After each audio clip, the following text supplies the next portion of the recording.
Whoa. Good job. Yeah, good job. Did y'all hear that? Anybody hear that conversation we had on the radio about how people carry bottles of water around? What do you think about it? I stopped drinking as much water because of you. And meaning you stop carrying it around. And Exactly. I had the 40-ounce water bottle. have y'all noticed that nearly everybody and their mama, especially young people, they carry water around with them all day? Y'all notice that? Is that normal? It seemed normal? You thought it was normal? Yeah, And why did you think it was normal? because you're taught that drinking a lot of water is good for you. And who taught you that? Society and school and all that. Oh, yeah? Yeah. Why did you believe it? It just made sense because you drink water and then you let it all out, all the bad stuff. But you let all your nutrients out, too. I didn't even think of that, but They're not going to tell you that because they need to sell the bottle, they need to sell the water, they need to sell other items that they all agree to sell. So they're not going to tell you that you're hurting yourself more than helping by drinking water all day long. that's pretty wild, honestly. And then it made sense when you said your body's going to tell you when you're thirsty. God gave us what we need to know about water. Just think about that all your life. Mankind been around for a long, how long mankind been on earth? Nobody, well, however long. The body had been functioning on water, and they didn't have to carry water around. They didn't have to pay for bottles of water and none of that. And yet people survived for 110, 20 years, and before that longer. Isn't that amazing?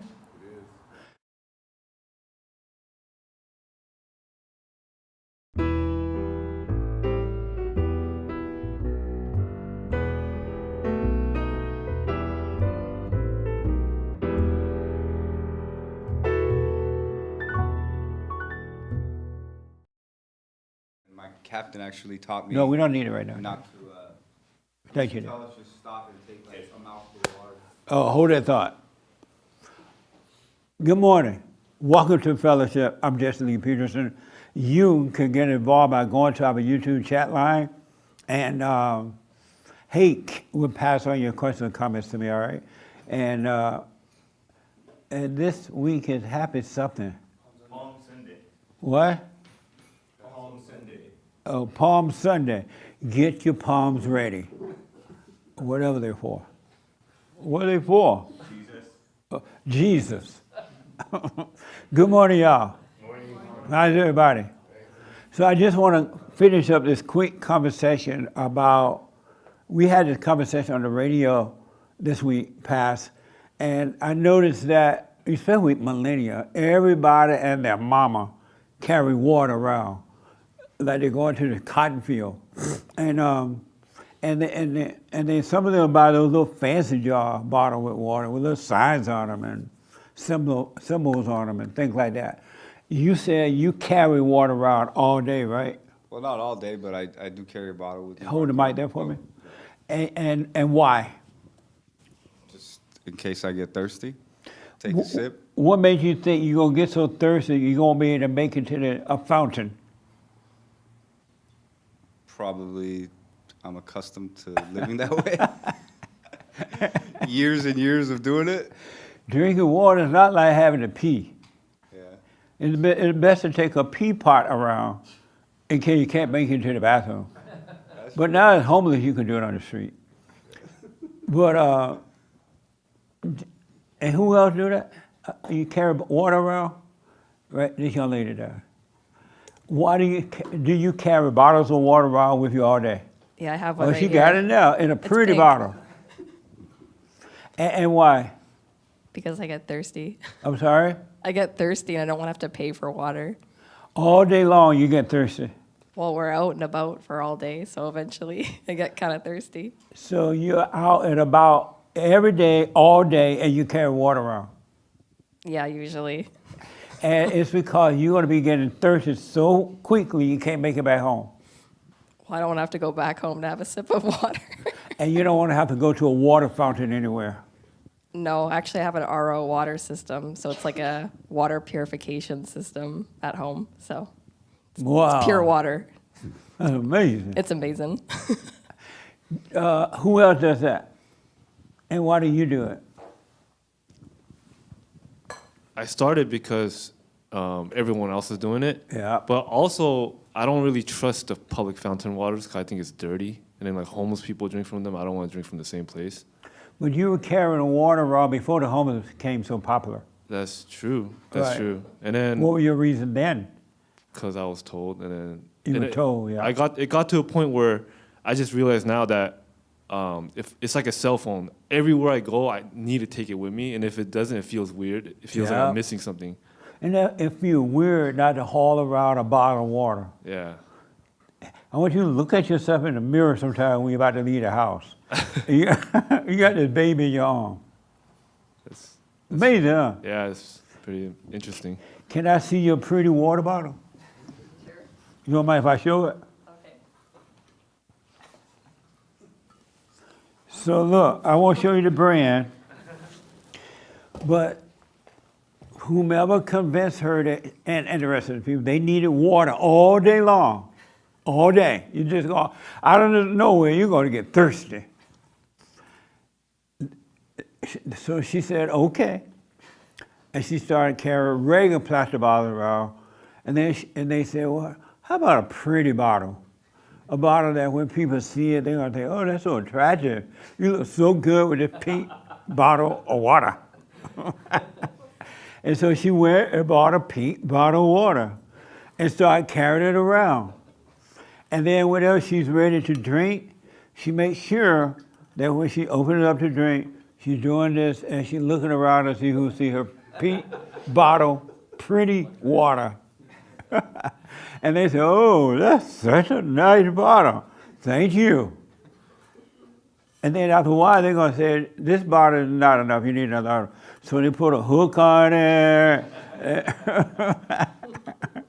And she believed that is her own idea.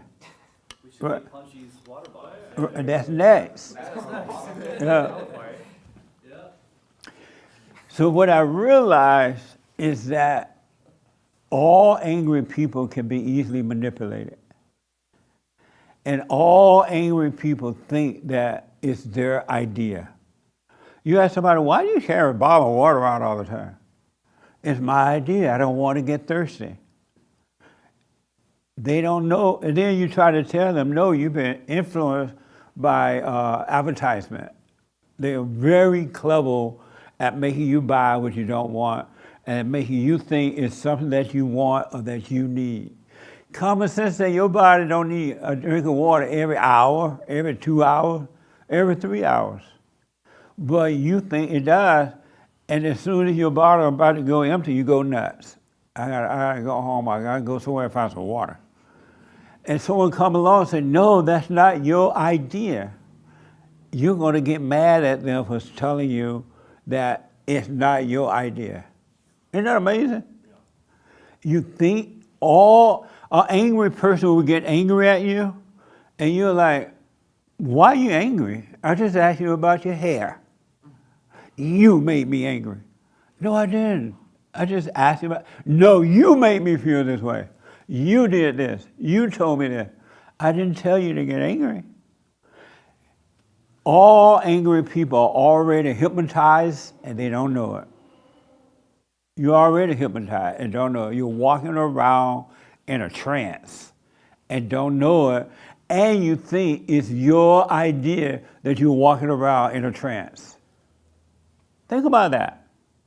It doesn't make logical sense to carry water around all day.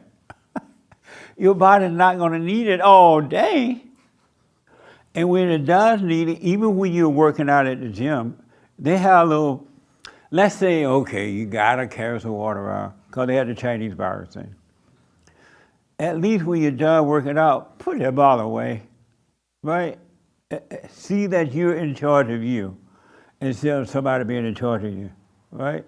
So even in the gym, though, they have a little thing now where you can, if you're thirsty, you run over there to the fountain and get some water. It doesn't cost anything. What you pay for with your membership. But all angry people think what they think is their idea. There are angry people with fear, and they think the fear is their idea. They literally think, I got fear because this might happen, or that might happen, or this may happen. So I'm afraid because I don't want that to happen, or this to happen. You think the fear is your idea. Really, you think it's your idea. All angry people are hypnotized. You're in a trance. And what happens when you wake up, you overcome this trance, and it's difficult overcoming an illusion. You can ask a drag queen, tell a drag queen man, you know, you have no business wearing a dress. Just forgive your mama and take your dress off. No, I love this dress. The dress make me feel pretty, but you don't look pretty. Ew, I know what you're talking about. Ew, this. You cannot convince angry people that it's their fault that they're angry. Just like you can't convince a bottle toter, water-toting person that that's not your idea, that you're carrying around water. For millions of years, human beings have been on Earth and nobody carried around water. And they live to be Monsieur. Y'all know Monsieur right, by now, right? Who don't know? You know Monsieur? Where's the mic?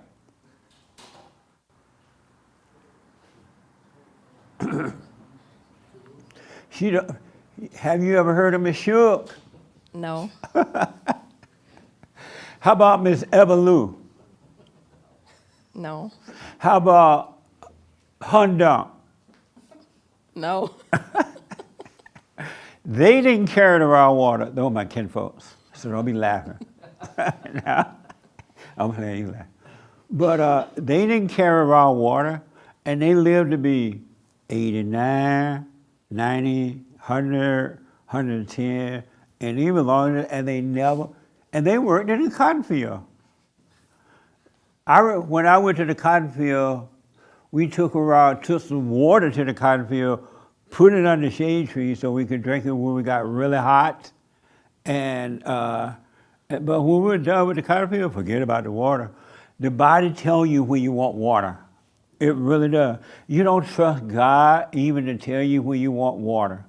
The same commercial people that convince you that you need to carry around bottles all day, they can change your mind just like that. They can tell you, oh, we've discovered that plastic water makes you sick. It gets in the system. It makes you this.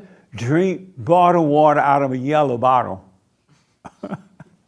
The yellow bottle keep the sun in and everything's fine, and you'll get rid of that pink bottle and come over next Sunday with a fancy yellow bottle. Because when you're angry, you think you make your decision. We don't make decisions, period. And we definitely don't make decisions when you're angry. Commercial people make buku money. They have started selling cars now using women to drive them. You know, when they do commercial with cars, they have women drivers and everything now. And the reason they have women in these cars because the cars are no good. They're not attracted to men at all. And so they put pretty women in a pretty car. Pretty car, but not a pretty car, not necessarily a good car. But they put pretty women in these cars. They make these cars go fast and make the woman all sexy, and the man run to the car lot and buy it. When he knows he like a car that make noise, run fast. When you get up in the morning and go to work, you wake up the neighborhood.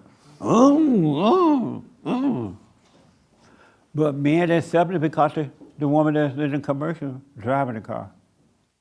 All angry people can be easily manipulated. A woman can convince a man that she loves him when she really hates him. She can tell him she loves him because she wants control or something from him, and she'll learn his weakness. She'll learn his sin, his little movements and everything, and she'll present them to the man like it's her idea. And he would think she loved me. She said, oh, I love you. Because he's angry. You convince him. And then the day after the morning after the night of the wedding, they fight. But I thought you loved me. I was just trying to get you. All angry people are blind. And that's why, as you're working on yourself, we should not get angry at one another. When somebody get mad at you,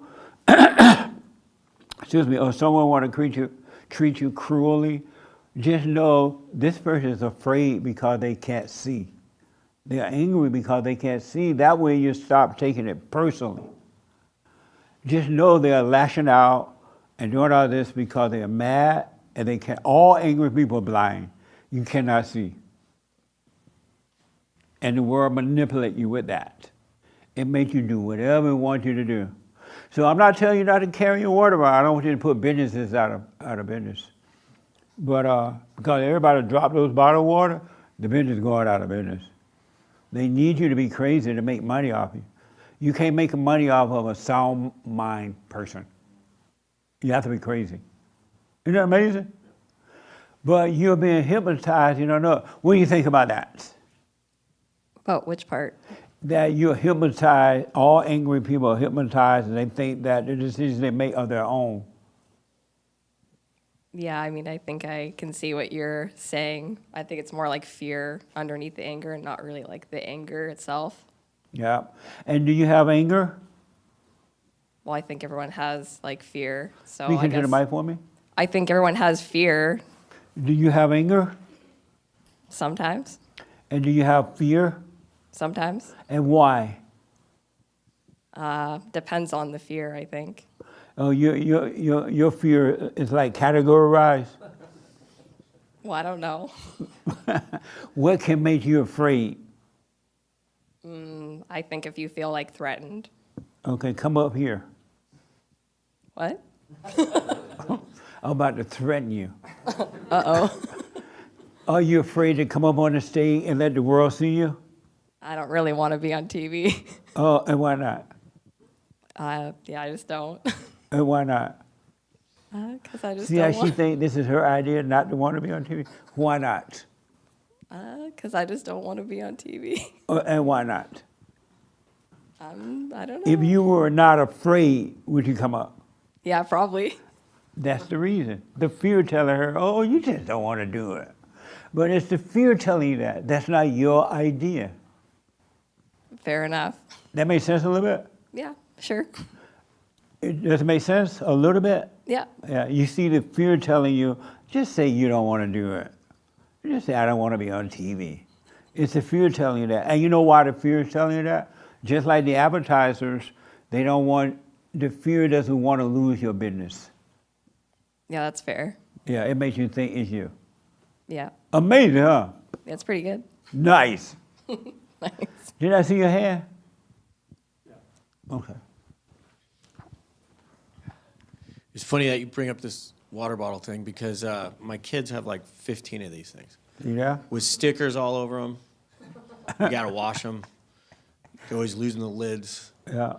And the other day I was like, wait a second, we never had this at school. Never. Yeah. You'd get beat up coming to school with a water bottle, Right. you know? But then I was looking at all the money that the mother spends at Costco on these things. It's crazy how much money parents spend on stuff like that because the kids are excited and they waste their money on it. Instead of telling the kid, no, you don't really want it. This is advertisement. Don't go for it. You know, take this bottle of water with you out of the house or something. But just to think about this, all my life, I've been beat by, no. All my life, I grew up on a plantation in Alabama, and it used to get really hot, especially around noon. We would have to go to the cotton field at 6 a.m., 6:30, while the cotton was still wet and the sun was still down. So we could pick a lot of cotton really fast and make big bags of it, so we could fool the white man at like, the white man didn't know it was due, that the cotton was wet, right? And by noontime, it would be so hot, everybody turned black. And we never had to freak out over water. Once in a while we'd go and get it. I didn't even think about water being that important because when I was thirsty, I knew I was thirsty. And I would just go, your body's not thirsty all day. even when you work out. I see people running and jogging, and they'll run for 5 minutes, and they just stop and roll there and get some water. I'm like, what the? Your body don't want any water that fast. Sweat the sweat out, and then get some water. Then when we, what? Your body is already, put that on mic for me so they know you. Your body is 80% water or more, probably. Already 80%. And you're going to add 90 and 10 more percent to it. You are angry and you are being controlled and you don't know it. Every move you make, every step you take, you're being controlled. And you don't know it. You think it's your idea. That's what's so crazy about it. Angry people think it's their idea. Why'd you do that? Because I wanted to. No, why'd you rob that bank? Because I wanted to. You didn't want to rob a bank. Something told you to rob it, and you took credit for it. Isn't that amazing? Think about that. We're all hypnotized. Yes, Raymond. And then I want to get to the bill. Go ahead, Raymond. I hope it's not a sin to carry some water for emergencies. I hope it's not either. What do you mean emergency? Okay, take for me. I travel from the valley here. I could get car trouble or hit by or get hit. Get hit high? Huh? What? I could have car trouble or get into an accident, and may take time for help to come. So I carry a little water for emergency. For the car or for you? For me. How many people get in your car every morning and you think, you know what, I may have an accident. Let me get some water for me. It's not like you have an old car and the car may run hot, right? And you have to put water in the water thing. Yes. If you got to take water, take it for the car, not for you. Well, how about for long distance trips where you may need an emergency kit? What? That's right. Huh? I said that's right. Don't listen to that one. He carried water everywhere for everything all the time. And I'm not going to tell you that until I yelled at him. He used to carry gasoline around too. Can you imagine that? This man, can I tell him? Yeah. Used to carry out one of those yellow tanks full of gasoline in the trunk of his car, and he did it because he thought it was for safety. He may run out of gas. I'm like, where you going? They don't have any gas tanks along the way? Well, you're going to drive here to Russia? Even going from here to Russia, they have gas tanks. And somebody run into him, smash his car, the whole car going to blow up.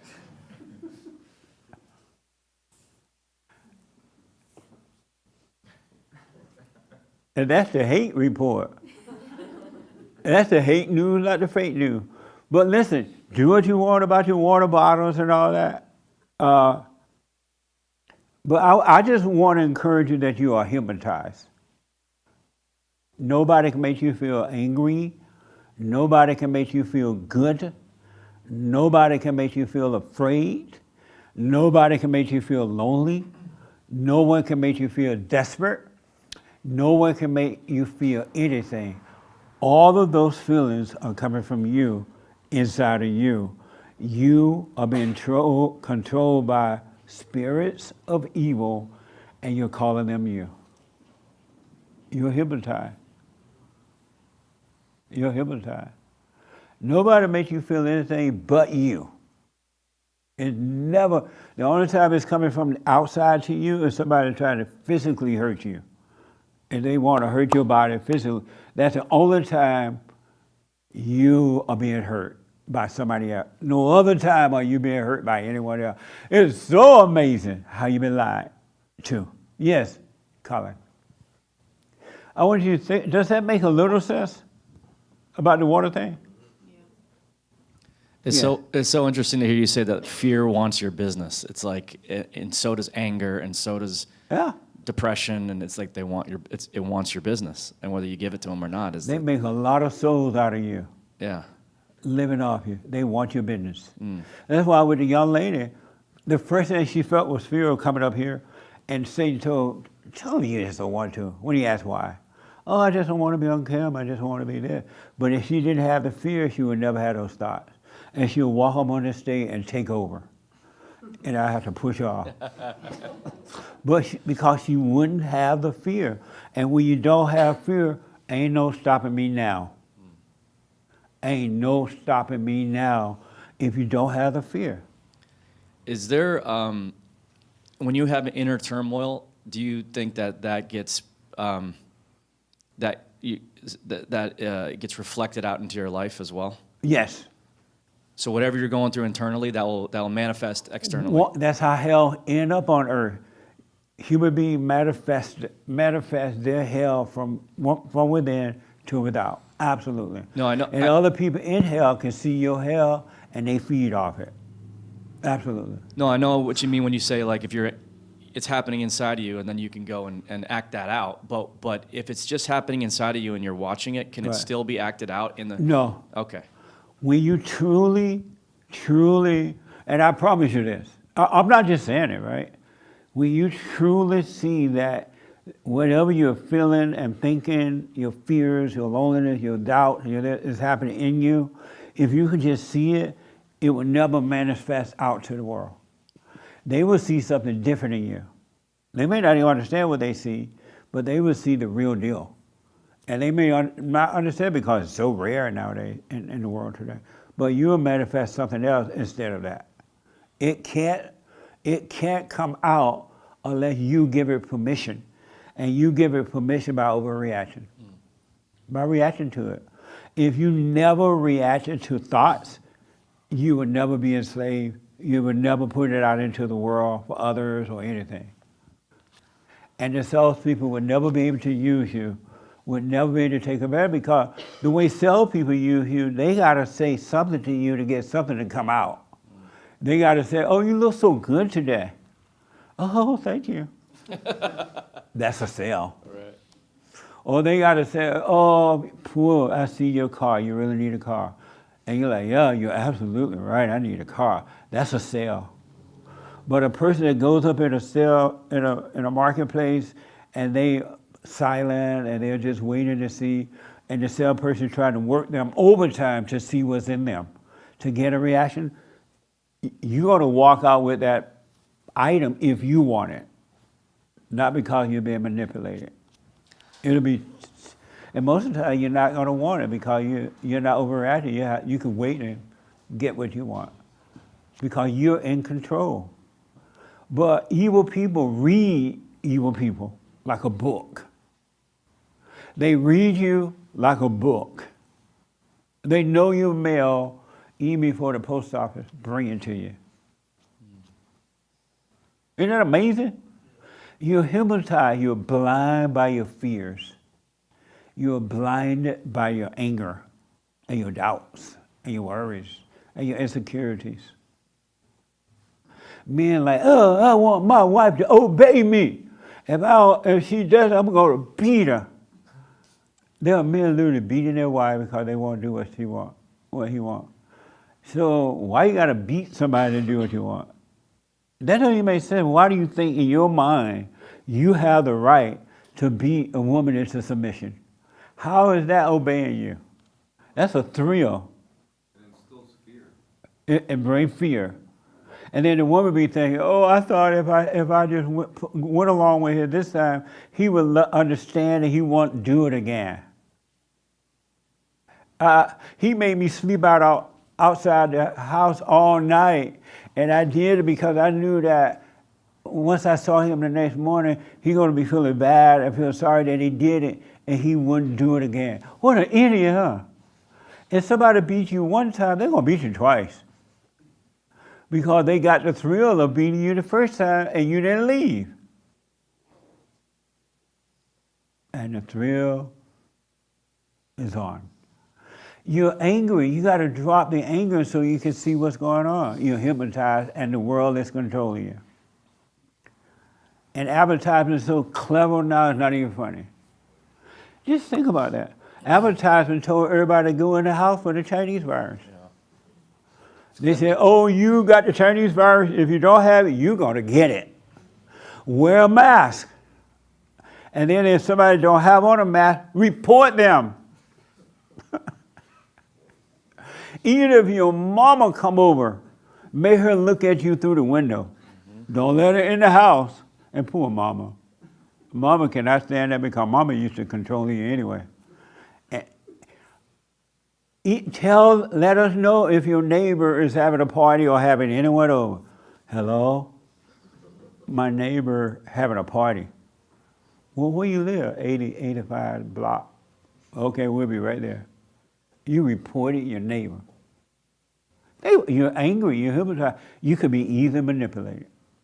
Just like that. And you think it's your own idea. I'm mad because you made me feel this way. It's crazy, folks. Wake up. Wake up, wake up, wake up. You can wake up. You don't have to stay asleep. When you're shy, when you're afraid and all that, it's because you're angry and you're being manipulated. You're doing what your advertiser want you to do. Satan. The thoughts and the feelings tell you how to act. Yes. Did you have another question? Oh, I was just going to say that I liked this week when you were talking about how truth works for you 24 hours a day. And that even though I have all this turmoil that I'm still witnessing, I know that, I look back and I feel freer than I was last month or the month before. So I know it's working for me. I just don't know how, but it is somehow. So I'd like to hear that this week. I want you to know, and I saw a hand here somewhere, I think. Oh, okay. I'll come to you. I want you to know, without a doubt, and I promise you, now I'm not God, I'm just letting you know what He'll do for you. The truth will work for you 24 hours a day, 365 days in a year. I got the same old love. Y'all heard that song? Yeah. Who said yeah? How does it go? From beginning to end. 365 days in a year. I want the same old love. Anita Baker. That's right. Yeah. The truth will work for you 365 days a year and night, days and night. It never stops. It cannot stop. It will not stop. It doesn't want to stop. It's just that you don't trust the truth. You trust the imagination. You trust thoughts, you trust feelings, you trust other human beings. You don't trust the truth. You trust reading the Bible and quoting the scriptures, going to church or some female teaching the Bible class. You trust all that other than the truth. You won't let it work for you. You don't know it will work for you in everything you do. And it cannot help but work for you. You just don't trust it. And the proof is that you don't trust it. Every time, it never fails. Every time an uncomfortable situation comes along, or good feeling situation, or uncomfortable situation, your first thing to do is to react. Get mad or get glad. To get worried or to be afraid. Or to think about tomorrow, worry about tomorrow or yesterday. Every time a situation comes, you don't know that situation is your weakness and is offering you an opportunity to be made strong. Because you don't have the situation, how are you going to be made strong? How can you become an MMA fighter if you don't keep getting knocked down? Did you say you were an MMA fighter? Oh, what were you? Firefighter. Oh, firefighter. Same thing. I fight fire. You fight fire. How can you become a good fighter if you don't have to climb up the ladders 100,000 times, crawl under the trees, and take risks? You're not going to become a firefighter by standing there looking at everybody else working out and getting it right. You won't be a firefighter. And the same way, you're not going to be free as long as you're overreacting to situations. And you overreact to everyone. I can say things right now about you, half of you will leave this room. You'll leave. No. But I want you to know that because you're hypnotized. All angry people are hypnotized. That's why you can get them mad. Just like you can make them feel good or you can make them mad. There was a guy, and then I'm coming to you, don't forget. There was a guy we did a story on this week. He was driving up to, if I remember the story right, correct me. He was driving over to a drive-up window to get some food. And some homeless person came up, according to the story, and asked for some money. And the guy said, well, I'm not gonna get money, but what I'll do is buy him some food, the homeless person some food. And when he went, how did the story go? He opened the door at that moment. He opened the car door to get some food for the guy, and the guy Right away, started stabbing him and took his car. stabbed him. Multiple times. He did what? Multiple just start. The Oh way yeah, he and took described his it, he said he car. just started stabbing him He multiple stabbed times. the guy. You can see all the stab wounds in his face, and took the guy's car and went to a new bar or something. Isn't that amazing? The guy that thought he should give the guy the food is hypnotized. He's angry. He thought he was doing something nice. I'm being nice. I'm helping the homeless. Rather than telling that homeless person, get away from my car, don't ever come to my car again, I'm gonna call the police. And not even look at him. But he's angry, and in that anger he has emotions, and those emotions are dictate what he does. And you have the same problem. They dictate what you do because you're hypnotized, and they control you. They're the advertisers, and you're the buyer. One guy was a tow driver, and some woman had called him up to, hey, go get my car. I gave my car to this black woman. She's supposed to be paying me. She has not been paying me, according to the story. And so the tow truck came, and when the tow truck was about to put the thing under the car to take it off, one of the drivers of the car ran over. He black. Y'all better watch out for the black folks. What's wrong with the blacks? He ran over to the car, but the tow driver overreacted and tried to hook the car up anyway under the tire. He got behind the wheel to put the change under the car, and the guy took off with the car and ran over his head. Think about that. And then the one that owed for the car, she wasn't driving. The one that allegedly owed for the car, she was telling the driver of the car, come on back, and let's go around him. The man sitting there with a top wheel over his head. And she said, let's go around him. She tried to get away. Don't mess with the blacks. But the point to that story, if the tow driver was not angry, ain't no way he would have tried to go under the car and attach pull her to her, knowing that this guy about to get in this car and take off. But I saw him overreact. When he saw the driver running toward the car, he hurried up and ran and got under the car.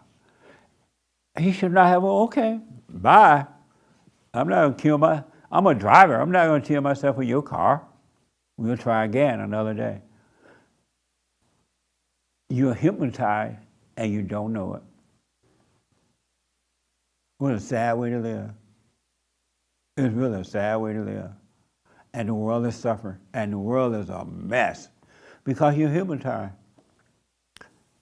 Yes. Thanks for your patience. No problem. So my question is, you say that we don't have like feelings of. Speak up a little bit. You say we don't have feelings of sadness, that they're not really from us. Right. And that no one can make you feel anything unless it's already in you. Yes. Can you break that down a little bit? Because I don't understand what you mean by that. Anybody know exactly what I mean by that? You've gotten to that point yet where you truly understand what I mean? Nobody. I'm glad to hear that. Well, yes, Raymond. Raymond's going to explain that. Because this is, if you understand this one point alone, the world can't touch you. I promise you, you will have perfect peace right here on earth, and the world can't touch you if you just understand this alone. Yes, Raymond. What do you understand about that? Just this. You must be aware of how you're feeling at the moment. It can be happiness, sadness, anger, jealousy, lust, but you must always be aware of that. That's the only way those emotions cannot control you. Okay. Yes, ma'am. Just to, just to piggyback off what he said, what I've heard you say one time that helped me resonate with this is that you can't feel any emotion unless you're thinking about the future or the past. So kind of to piggyback off what Raymond was saying, if you're in the present, you won't be having those emotions. You'll just be able to observe what's in front of you and know what to do. Okay. Yes, sir. There's no you that the emotions are happening to. Yes, It's sir. not happening to you, so. Okay. To add, yes, ma'am.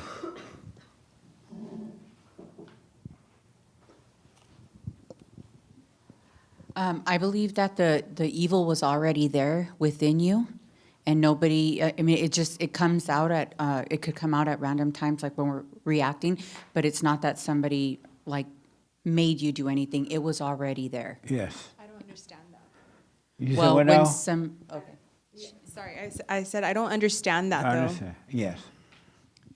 So maybe you're not understanding that maybe you're not there where you're willing to say I'm evil, and this is all these fake emotions that are coming out. I believe that they stem all from the evil that was like imposed on you by your parents, family members. Like I think they identify too much with their feelings and take them on to the point where like there's going to be a reaction to things that are happening around them. Right. Yeah. They do. They really do. But she still doesn't understand. What do you mean it's not happened to me, right? Am I right about that? Right, like you're saying like you can't feel any of those things unless they're already in you. I still have a hard time wrapping my head around that. Okay. For an example, you're walking down the road, carry your bottle, peat water, you feeling all good, and someone come along, hey, how you doing? You feeling really, really good. And they say, and you say, oh, I'm doing great, all is well.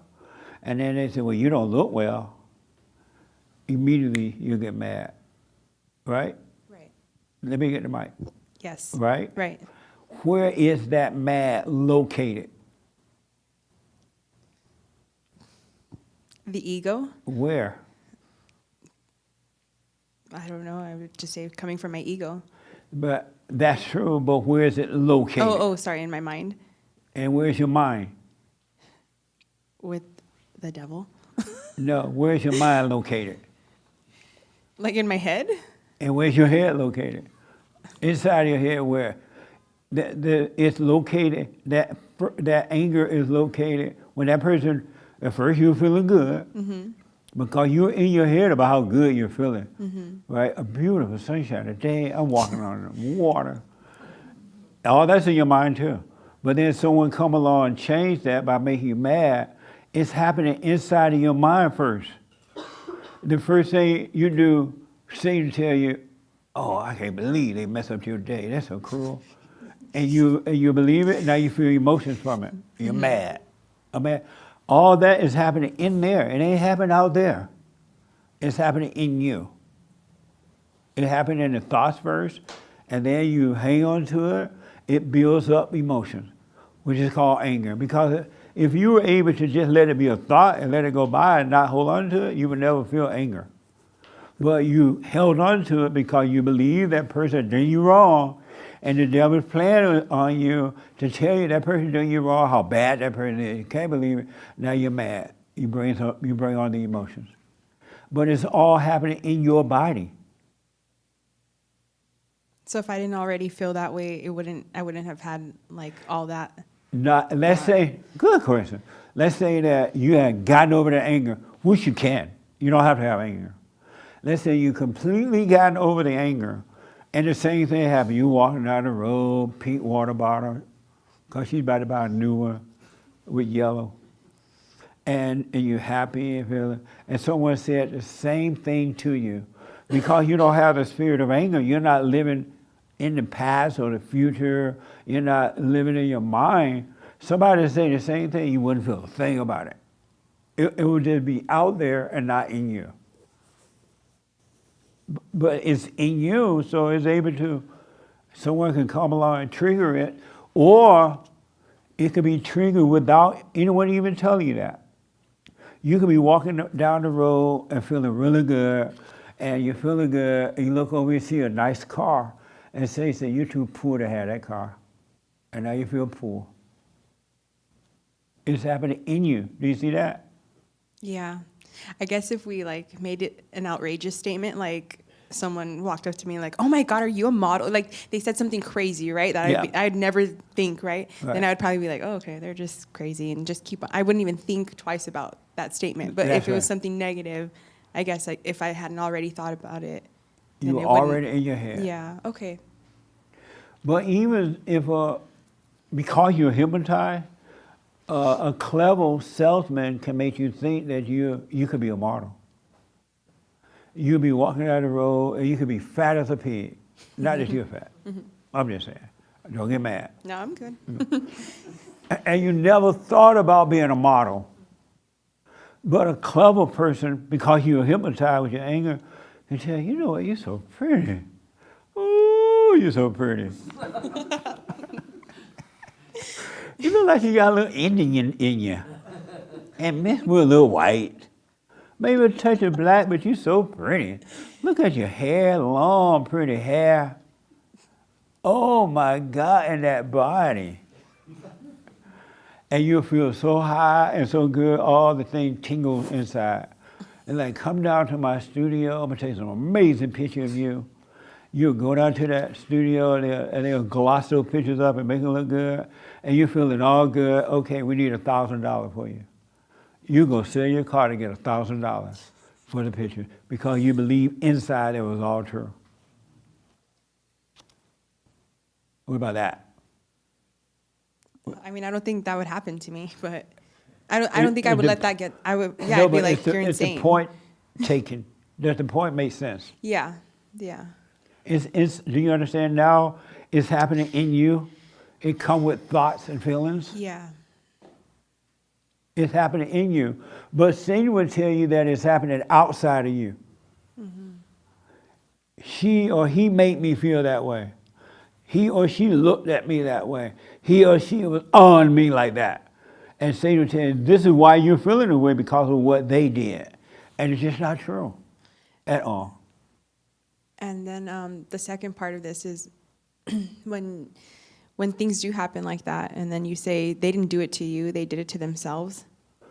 Can you just explain that a little bit? Yes. Let me add to what someone said about not you. If you stop reacting, what you're going to notice is that all those feelings and thoughts and emotions that you've always had, ever since you were traumatized as a kid, was never you. They were not you. You don't know that they were not you because you keep reacting to them, giving them life, and the life feel like you. It was not you. It was never you. Never you at all, but you identify with it. You identify with them as though they were, or that they are you, and you call them you. I'm sad, I'm lonely, I'm poor, I'm rich, I'm black, I'm white, I'm this and I'm that. You identify with it, so if somebody come along and attack that, you're going to defend it. But if you never identify with it, there will be no attack. They will try to attack you out there, but it wouldn't bother you because there's no you. There's nothing there to hurt or no one there to hurt. The real you, this is another thing. Oh, I got to get to the biblical question. This is another thing that you don't know yet.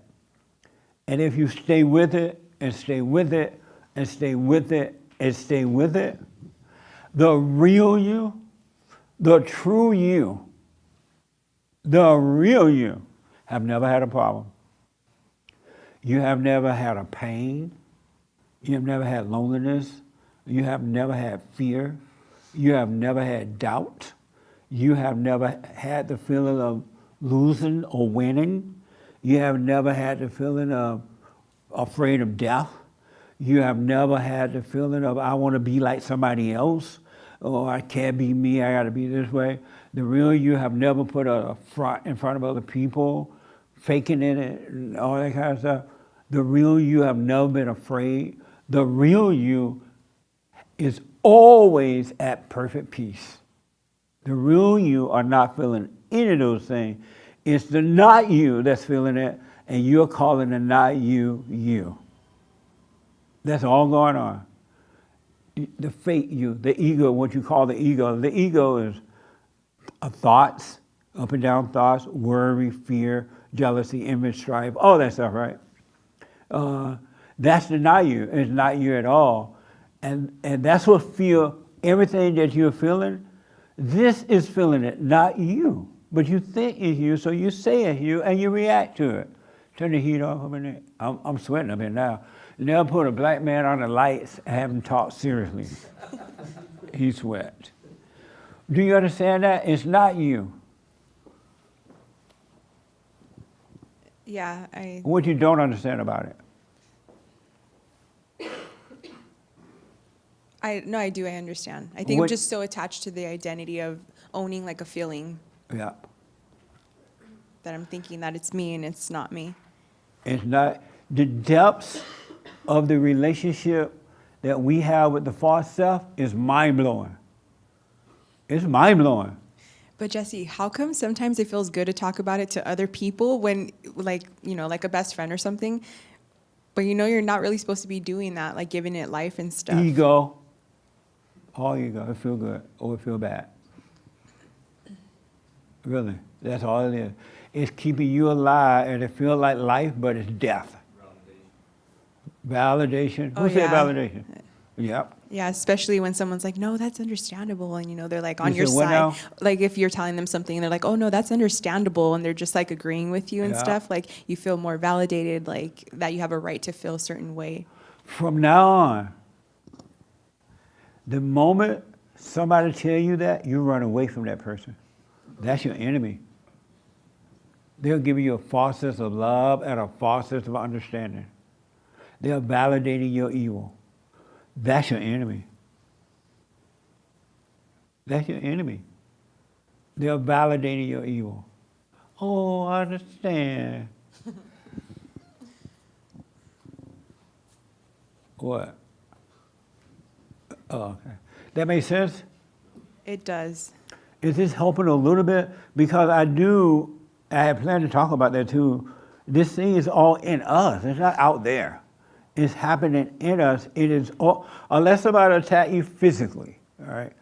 It's always happening in you, and the other person never has anything to do with it. Zero. Even if they're trying. So I don't get that. How does that not have anything to do with? Nice question. Let's say that somebody tried to hurt you. They go online and they tried to hurt you, right? Name calling, whatever. You know what these people do, right? Mm-hmm. And if they can make you feel something about it, run from it, or think something about it, they are controlling you. But if you didn't identify with it at all, knowing that true or false, that's not you, you wouldn't be moved by it. But you're believing it in here, and you're overreacting. There's someone out there, another evil person out there, son or daughter of Satan, trying to make you overreact or feel bad, feel ashamed, feel worried, so they can feel alive. And they call death life. What you don't understand about that? They call death life? No, I'm just processing that. When someone is laughing at you, they think they hurt you, or they're gossiping about you, they feel so good on the inside. Especially when they find a group to agree with them, they feel really good. Mm-hmm. And they feel like life, and that's death. And what they think they're doing to you, they're really doing it to themselves. They're keeping themselves in hell, and they're dying. But they're calling it life. Okay, now I get it. And then once that thrill leaves, they got to find somebody else to try to hurt and get to react. Because once that thrill leaves of trying to hurt you, they feel death again. They know they're dying. And they need something to make themselves feel alive again. So they go either lie to someone to make them feel good, or hurt someone's feelings or something like that, to try to make you feel, to feel alive. And they're doing it to themselves because as they're doing it to you, they're burning on the inside. Really, they're not. They put on a phony laughter about hurting you, but inwardly they're miserable. Because that laughter only going to last for a minute. And they're bringing on more hell to themselves. They're doing it to themselves, what they're trying to do to you. If you notice, a miserable person is not ever miserable alone. They got to get a club. They got to get someone to agree with them. It's not enough to be by yourself and gossip. How you going to gossip about someone by yourself? Well, yeah, I remember. Amazing stuff, huh? Is that helping? Yeah, especially for the thrill of stuff. I'm starting to understand that because you would say, oh, you're just doing this thing for the thrill of it. But I kind of didn't understand what you Right. meant by that. But Yeah. I'm starting to get it. It's all for the thrill. Really. It's all for the thrill. A friend of mine sent me a piece of meatloaf and potatoes with it. And she sent me a lot, more than she gave her own husband. I was like, right on. The thrill is on. And I went home. I said, this is one time I'm going to enjoy this thrill. And the thrill was on. It was really good. I'm not faking it. It was really good. Thrills are fine if you're aware of the thrills. If you know you're having a thrill, it's like when we speak. If we speak consciously, we can never go wrong. But most people speak unconsciously. And that's where the problem is. You got to practice being present. And in present, life itself, all things are possible. Do you know? And then I saw your hand. In your hand too? Okay. Do you know that right now you are the ruler of your own world, your own universe? But this is not just some cute little saying, right? And everything you want, everything you need, everything you ever desire will be yours just like that, but you don't believe it because you're not the ruler of your own world. You're controlled by fear. You're controlled by being an alcoholic or a drug addict. You even call your own self a drug addict. How do you call yourself a drug addict and you're doing something that you don't want to do? Why don't you say, you know what, I don't want to do this drug. What's wrong with me? Why am I doing this? Then you start to know. But the moment you say, I'm a drug addict, or I'm an alcoholic, I'm a slut. Oh, sorry, ladies. Or I'm a slut maker. You are calling yourself that. That's what you're going to become. Stop identifying with it. All it's going to do is bring you misery. It's killing you. It's not going to give you life. You are justified by your words and you're condemned by your own words. Yes. When you say that we're the ruler, so where's the I'm power? sorry? When you say that we're the ruler of our own universe, then so where is that power and how do we access it? Is it just by staying present? Nice question. That power is within. It's everything is there already. God made it for you. He gave it to you. He done it for you. Now you're free. It's within, and it's going to work when you stop believing this, the thoughts and emotions. When you stop, it goes to work. And once it goes to work, you're going to recognize it, and you're never going to want it to stop working for you, and you're going to stop believing thoughts and feelings. You're going to stop caring about what people think or say. You're going to stop wanting for anything, and you're going to take advantage of every situation that comes. You're going to run to it rather than running away from it.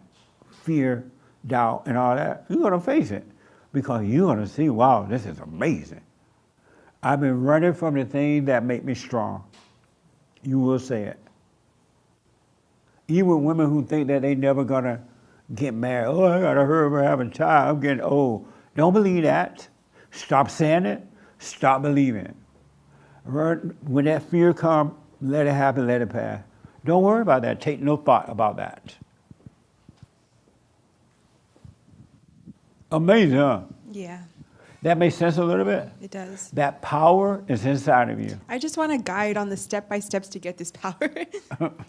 But, we could answer that You want a another what day. now? I want to guide you. Like, I understand what you're saying. It's inside of us and stuff, but just how do we get there? But I guess it really is just simple, but I'm thinking it's harder than what it is. You But- get there by first realizing, I got problems. Something wrong with me.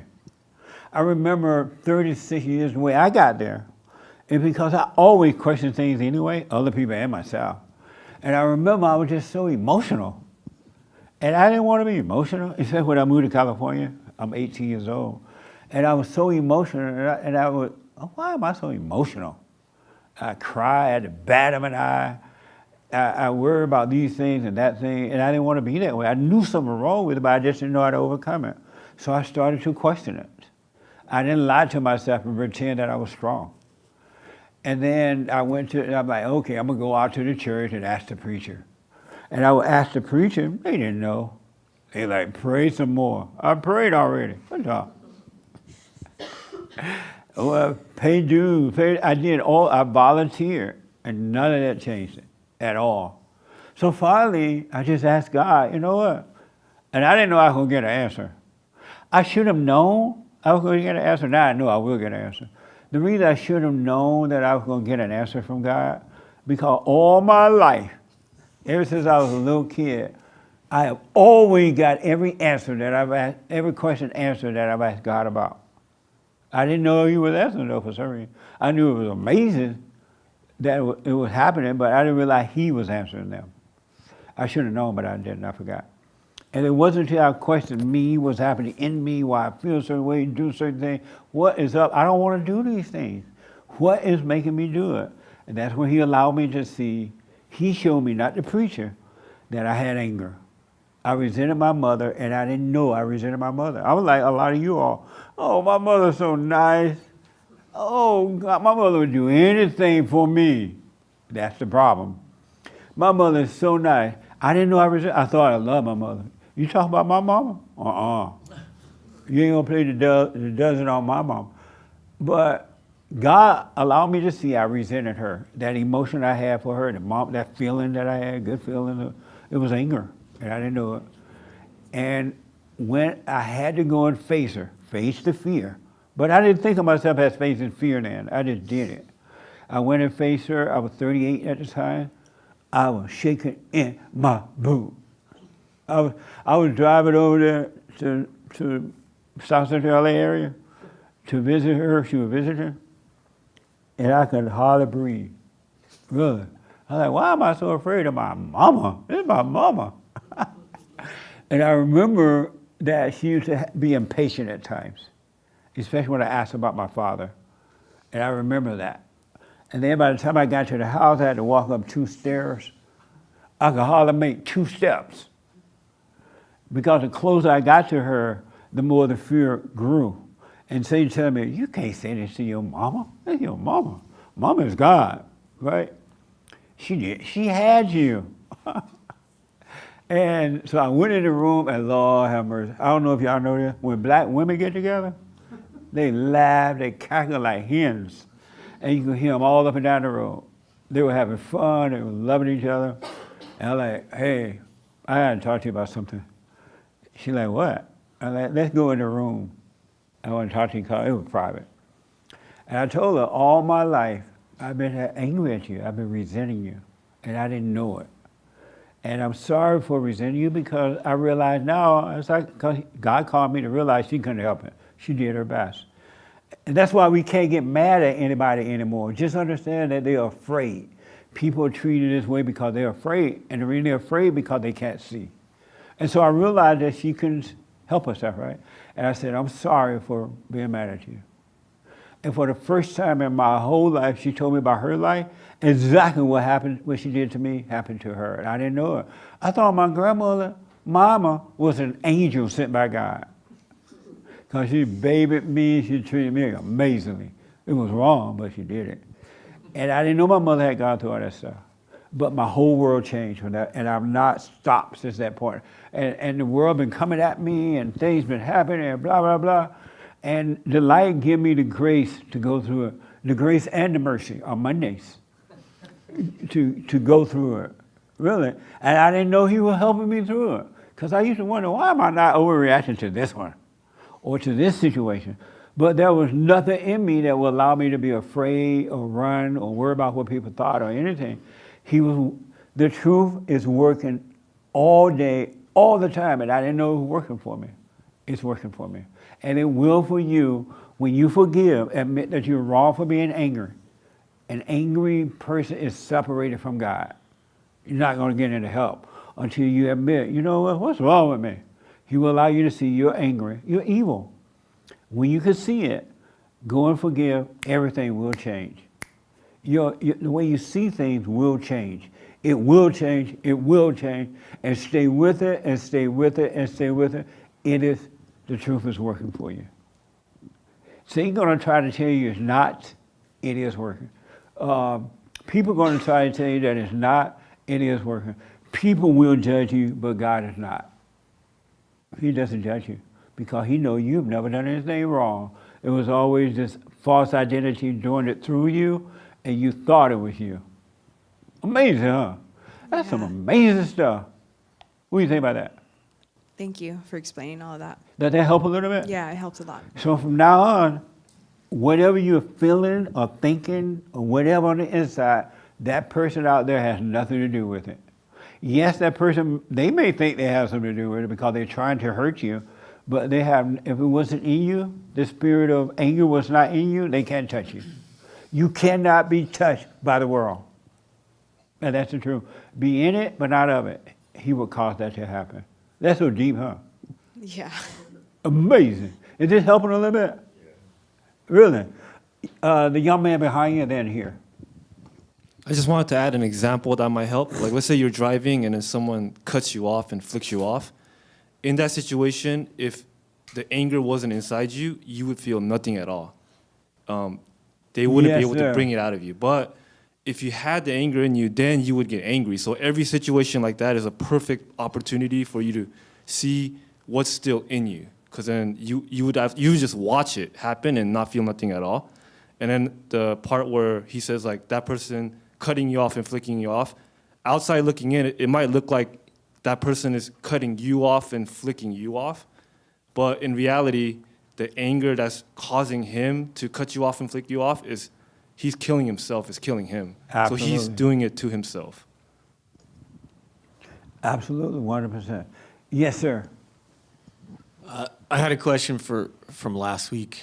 You said something about confessing your sins. Yes. But I wanted you to clarify because my understanding of confession comes from, my previous Catholic background. It does mention in the Bible confession, but you don't need the booth and the priest, right? No.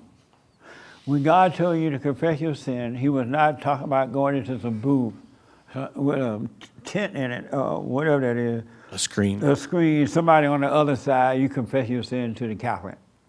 He didn't mean that. He meant to you, to him. He wants you to admit that you're wrong for being evil, for being angry, playing God. Once you confess that to him, he's the only one that can save you. The Pope is ticked. How a ticked person going to help a ticked person? No, he meant to you, between you and he or him. God and you. What? Yeah, what? Yeah. Between you and God, not to some other person.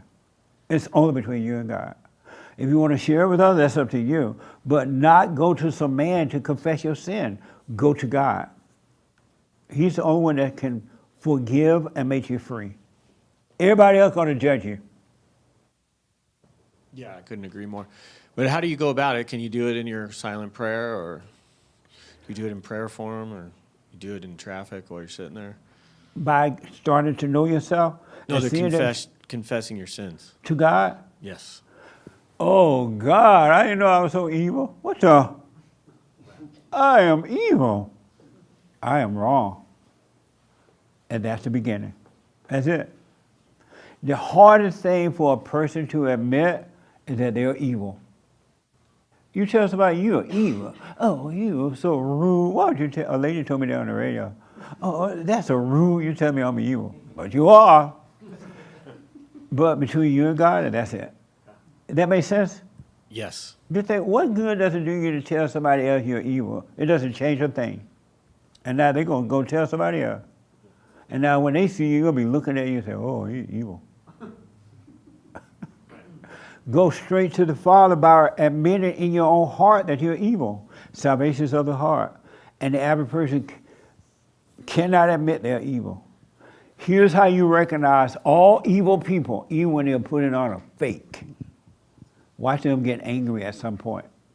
They will get angry. They'll try to hide it, but they will get angry. And you'll know you're dealing with an evil person. And then you'll be protected from it. You got to work with evil people, but you can be protected from evil people by seeing what you deal with. Yes, sir. Right here. There first and then here. Did that make sense? Did God didn't tell you you're going to know Pope? Anywhere in the Bible doesn't say go tell the Pope. I always thought that was weird. What?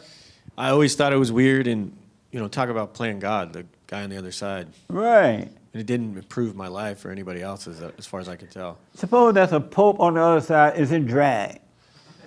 I mean, well, yeah. Go to God. God is with you. He loves you. It's a spiritual thing, and nobody else can do anything about it either. Just think, nobody can save you from yourself. No one.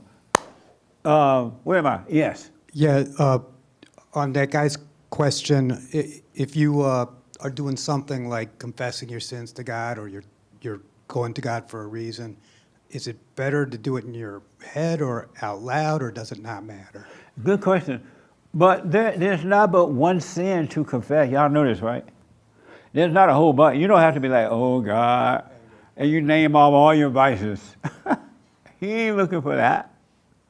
He's looking for your heart. He wants you to admit that you're playing God. Anyone that has anger, play God. He wants you to admit you are playing God because you're angry now, you're judging yourself and everybody else, playing God. You think you know what you want, playing God. But don't go in your head saying, oh God, I'm an alcoholic, I'm a drug addict, I'm a thief, I'm a slap maker, I'm a this. He doesn't mean that. He just means confess your heart, and he will change your heart. And when you change your heart, he's going to change your nature. All those vices that you picked up along the way, that's your nature, which is not yours, but the nature of evil, because you identify with evil, right? They are not yours. He will change that to his nature, which is perfect love. He will change that. He just wants you to, he encourages you to admit you are playing God by being angry and judging yourself and other people, and thinking you know what you want, you can change yourself, what you can do, and how other people should be acting and all that, right? You are playing God. But you stop playing God when you admit that you're angry. And to say it out loud, it doesn't matter how you say it, as long as you can see it. See that you're evil. Because I remember when he revealed my evil heart to me, I didn't know I had an evil heart. I thought I was one of the nicest people in the world, right? And when he showed me my heart was so wicked, it was like a dark, evil spirit wickedness. It wasn't like the midnight wickedness. It's like everybody's heart with anger. And I didn't know I had that in me. I'm like, wow, I didn't know I was that evil. I didn't know I was that dark. And I was glad to see it, because it made me see that that's what's been driving me.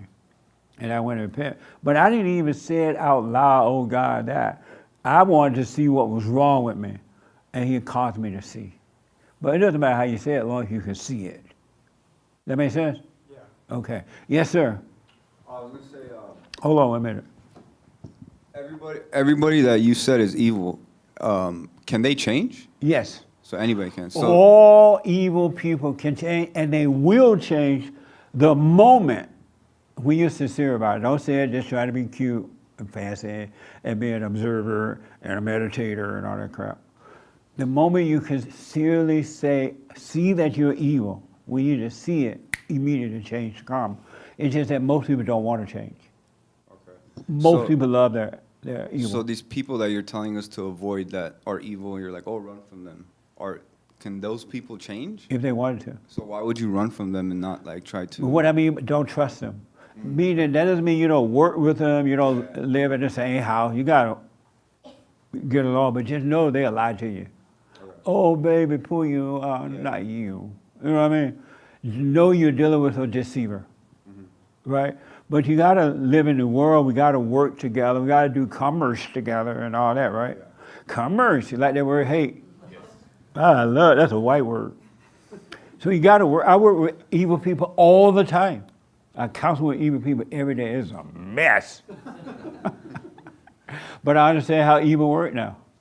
And it's not them. Okay, yeah. It's not them. So there are people who hear this message and they're like, wow, I just didn't know I was evil. I didn't know it was that bad, right? And they start to change just like that. But there are some who hear the same message and they're like, I can't believe you call us evil. You call it, they don't want to hear it. You leave them in their hell and wish them well in their hell. Don't try to make them come out. Don't try to teach them. You quietly work on you. Quietly work on you. All right? But, you know, let's say you're married and your wife is evil. You know your wife is evil. Just nasty. And she made breakfast. Enjoy the breakfast. Or dinner, lunch, or whatever. Let her do it. But just know you're dealing with Satan. But don't judge her. She can't help her. Speaking of Mike. Why would I want to be with somebody like that? You won't eventually. Yeah, that's true. No, you won't, because the hell in her will not allow the heaven in you to be around. It won't be able to stand you. Yeah. And it'll blame you for the way it's feeling, but it'll be the hell in them hating the light in you. Oh, man, huh? It's good. Conflicting energies. What? Conflicting energies. Yes, absolutely. Let me take this hand, then I go to yours, and then I got to do the biblical question, then I'm out. I'm getting out of, yeah. It's interesting that you say that those vices aren't the sin.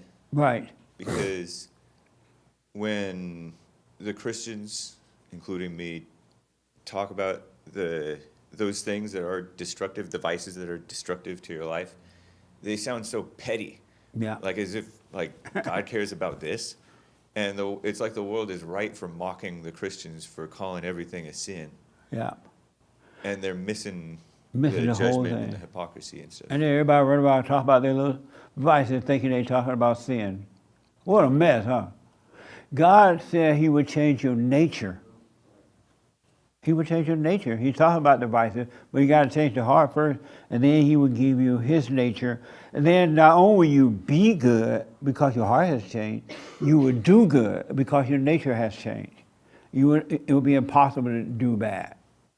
Because your nature is that of your father, God, now, instead of being the nature of your father, Satan. You serve a different God now. You're back home with the Father. You got to come back home to the Father. Life is about returning to the Father. Every man, every woman, every boy and girl, and it doesn't matter where you live, how much money you have, where you are, who you are. Everyone have the same problem, different situation, but the same problem. They're yearning for the Father. And they reach out to the world for material things and this and that, and it's not the answer. It's a return. You must reach. That's why you must return to the Father. That's why God said, in order to, all who are born of the flesh must be born of the Spirit. Anybody here was not born of their mother?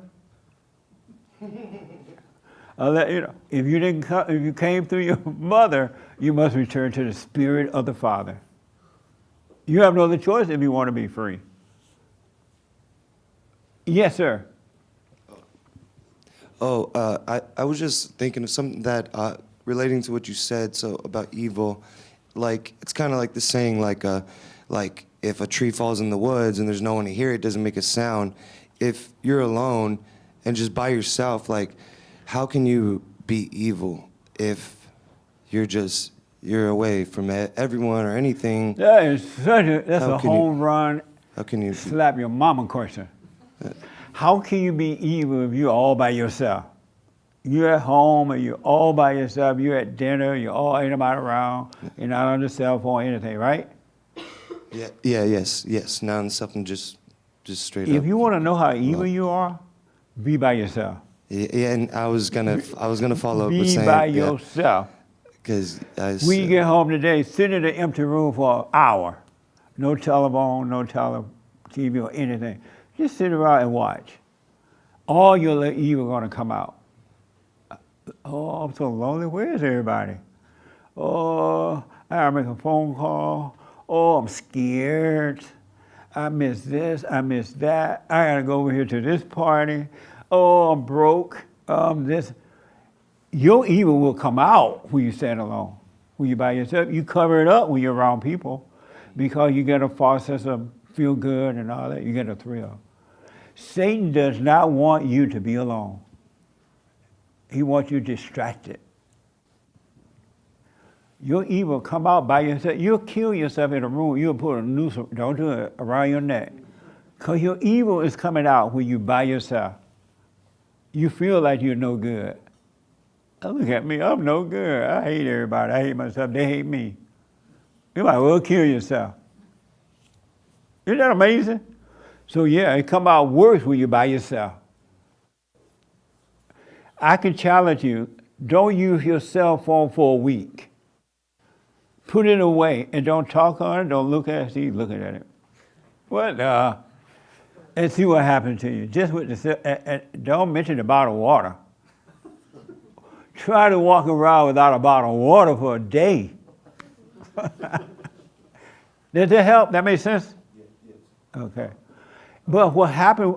Well, yeah, it does. But also, so like I see the evil, because you're right. Yeah, that's what I was going to say. Because when I am alone, I do see the evil, and it's easier to manage. It's harder to manage. You ignore it, when you are out and about, and because it's like almost like you're trying to, No, it's harder to manage when you're by yourself. Yeah, no, it's hard. It's when you're alone because it drives you. Ain't nobody in the room but you. Yeah, but I was saying you ignore it whenever you're out and about. You when ignore you're out, yourself. you tend to forget it. And so it's almost like, gosh, how long do I need to work on it for? But I'm realizing every day, every single day, and so it's not good. Well, I'm realizing it's not. Like, because I had this mentality where it's like, I have to go out, and do something. Right. And I'm not talking about work. I'm talking about, do something to get away from that pain. Yeah, exactly. Absolutely. No, don't do anything. Yeah. Mm-hmm. Take it and don't give up. Take it. I went through that pain. Yeah. I used to have the pain so bad when I first started out. I was like, what the? It was crazy. I would wake up in the morning and it's already talking to me. Before I even realized what was happening, it's telling me what my day gonna be like, and what happened yesterday, and what is this gonna be, and nobody likes you, you don't like nobody, and then I want to cry. It used to tell me to cry, and I used to say, but I really don't feel like crying, so I wouldn't cry. But it used to get so bad that I was almost just trying to make myself cry anyway, because I thought if I cried, I would at least feel better, right? That don't solve it. It comes through the roof when you're by yourself. And it doesn't want you to be by yourself because it doesn't want you to see that it's driving you. It would prefer you to be out in the crowd, going to a crazy baseball game, paid $2,000 for a baseball ticket. Who paid $2,000 to watch a dumb baseball? Nobody here would never do that, right? But it doesn't want, and I encourage you to be alone. Unless, when you gotta be out, of course. But spend as much time by yourself without any distraction at all. You'll see what happens. You'll be made free. It's going to tell you to kill yourself. Don't do it. It really is going to tell you your life ain't worth a dime. You can have the biggest house, the greatest car, and everything. It'll still tell you that your life ain't worth a dime, and it makes you want to kill yourself. It really would, if you're not aware. It's in here, folks. It's in here. It's in your mind. There's a higher mind above that. The mind of God. Consciousness, awareness, whatever you want to call it. It's above that. You're living on the lower level of thinking. Every time you get mad at someone about anything, you're on a lower level. Every time someone makes you feel good or feel bad, you're on a lower level. You're not up here. You're on a lower level. Every time you blame someone for what makes you feel good or bad, you're on a lower level. You're not up here, you're down. You're not up here, you're down. And you think down here is the place to be, even though you're miserable. So I want to encourage you to stay with it, stay with it, stay with it. Don't give up. I never, for the last 35, when I woke up, I could never imagine giving up. I don't know, what do you give up and go back to hell for? And some people do it. I can never give up. I don't know, I'm like, when I ask people, do you do the silent prayer? Oh, sometimes. If I remember, blah, blah, blah. What's wrong with you? You saw the light and you still prefer the darkness? How do you go back to the darkness? We are created to be free. It is abnormal to be unhappy.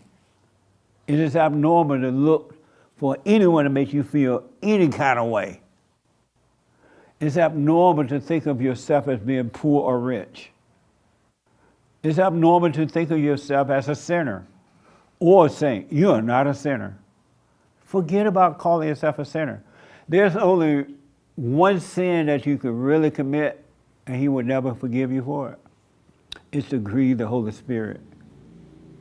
When you deny the Spirit of God, it's an unforgiving sin. You're hanging up. Remember when Jesus went around and he was healing people and the Pharisees said, oh, the devil was making him do it? Y'all remember that a little bit? Jesus was like healing people, Hezbollah, whatever they call Satan at the time, was making Jesus do that. And Jesus told them, all of your sins have been wiped away and forgotten except that one sin. And will you call God Satan? Will you say the works of God is that of the devil? You can forget it, you can put your little silent prayer away, go and die. Why y'all looking like that? Y'all scared? What's the biblical question? I'm going to spend 5 minutes only. What do you mean call God? Do you mean call Satan God or is call God Satan? They said Jesus was healing by the, who have their little Bible with them? Nobody. Franklin, pull up Mark 3:27. 3:20. Jesus was going around, because I'm not a Bible thumper, I don't tell it all the way but he was going around healing the people. And then the Pharisees, the preachers of the day, they were saying that it wasn't Jesus doing it, it was Satan doing it through Jesus. That was Satan was doing the healing. And that's when Christ mentioned that. You can't say that, buddy. You're going against the Spirit of God. You have it? Looking it up. Oh, God. This man can't read. Which verse? Let me get a white man. He going outside trying to see it. Mark 3:27. You have it, Raymond? Okay, go ahead. And James still pull it up. It says, no one can enter a strong man's house and plunder his goods unless he first binds the strong man, and then he would plunder his house. Okay. James. Thank you, Raymond. It's 3:27 through 30. My bad.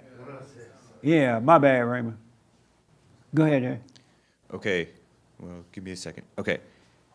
No man can enter into a strong man's house and spoil his goods, except he will first bind the strong man, and then he will spoil his house. A little louder. Verily I say unto you, all sins shall be forgiven unto the sons of men, and blasphemies, wherewith soever they shall blaspheme. But he that shall blaspheme against the Holy Ghost hath never forgiveness, but is in danger of eternal damnation, because they said, he hath an unclean spirit. Yeah. Jesus had a clean spirit. He had the Spirit of God, and they call it an unclean spirit. You can't do that and get away with it. Yes. In that scripture, I think it also goes on to say that blasphemy against Jesus isn't the blasphemy, it's blasphemy against the Holy Spirit. Against God, the Spirit of God, Yeah, yes. the Holy Spirit, yeah. Yeah, it wasn't against Jesus. They say what they want about Jesus. Right. They even said you could talk about the Son all you want. But when you talk about the Spirit, it's a different story. Yeah, absolutely. So, yes. What's an example of like a blasphemy? So just so I'm clear on it. What? What's an example of blasphemy against God? Saying that he can't heal you, but Satan can. Right. What's a more common one that we all see? Because I feel like it's in our culture now. What do you mean by that? I mean, you could flip on any form of media and probably see this, right? I don't know exactly, but I feel like it's happening. Repeat that, I'm sorry. So I was asking about an example of blasphemy, but isn't our, like the West in general, aren't we blasphemous? No. The West is serving evil instead of good. Right. This is what I'm saying, but don't they use blasphemy in a lot of ways to convince people? And what way? You may be right, I just don't understand. Yeah, that's fine. In what Well, way? take Give like me a that major quick example. take like a major university, and then grab like a professor, who would say that God isn't real, because that's what they're doing now, and they're teaching kids that this is made But up. they're just children of the lie, teaching lies. In the same way, churches are doing the same thing now. Sure. They're teaching, bless you, they're teaching lies.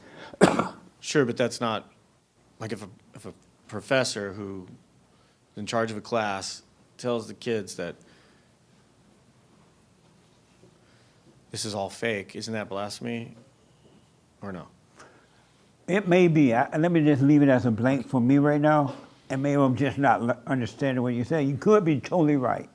Let me smoke on it. Right on. What? No, I can't wait. Oh, okay. Yeah, let me I mean, smoke I on can it. wait.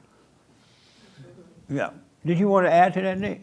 It was the question he was bringing up, but you dealt with it. We have evil people because the heart is evil. Evil people are ruling the world, right? And they are teaching all lies, everything to keep you away from the truth. And that's their job to do that. Children of the devil's job is to lie and to deceive. It's your responsibility as an individual, especially as an adult, to find the truth for yourself.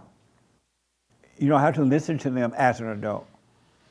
It's up to you to do that. All right. Did you apologize to that man, your cousin, or nephew, or uncle, or somebody? You talking about my brother? Yeah, the one you told his business. I did. How did it go? Well, we just haven't talked. We haven't talked. You haven't talked. You apologized last week I did. I apologized. before you came to church last Yes, Sunday. Oh, I yes. see. But he hasn't spoken to you since then. No. How you feel? I'm okay. I'm okay. Some thoughts come in and it's like, oh my God, your brother's not going to talk to you forever. Like he just died to you today. Like it's done. And I try to feel sad, but I just don't. No. I just don't feel sad. Yeah.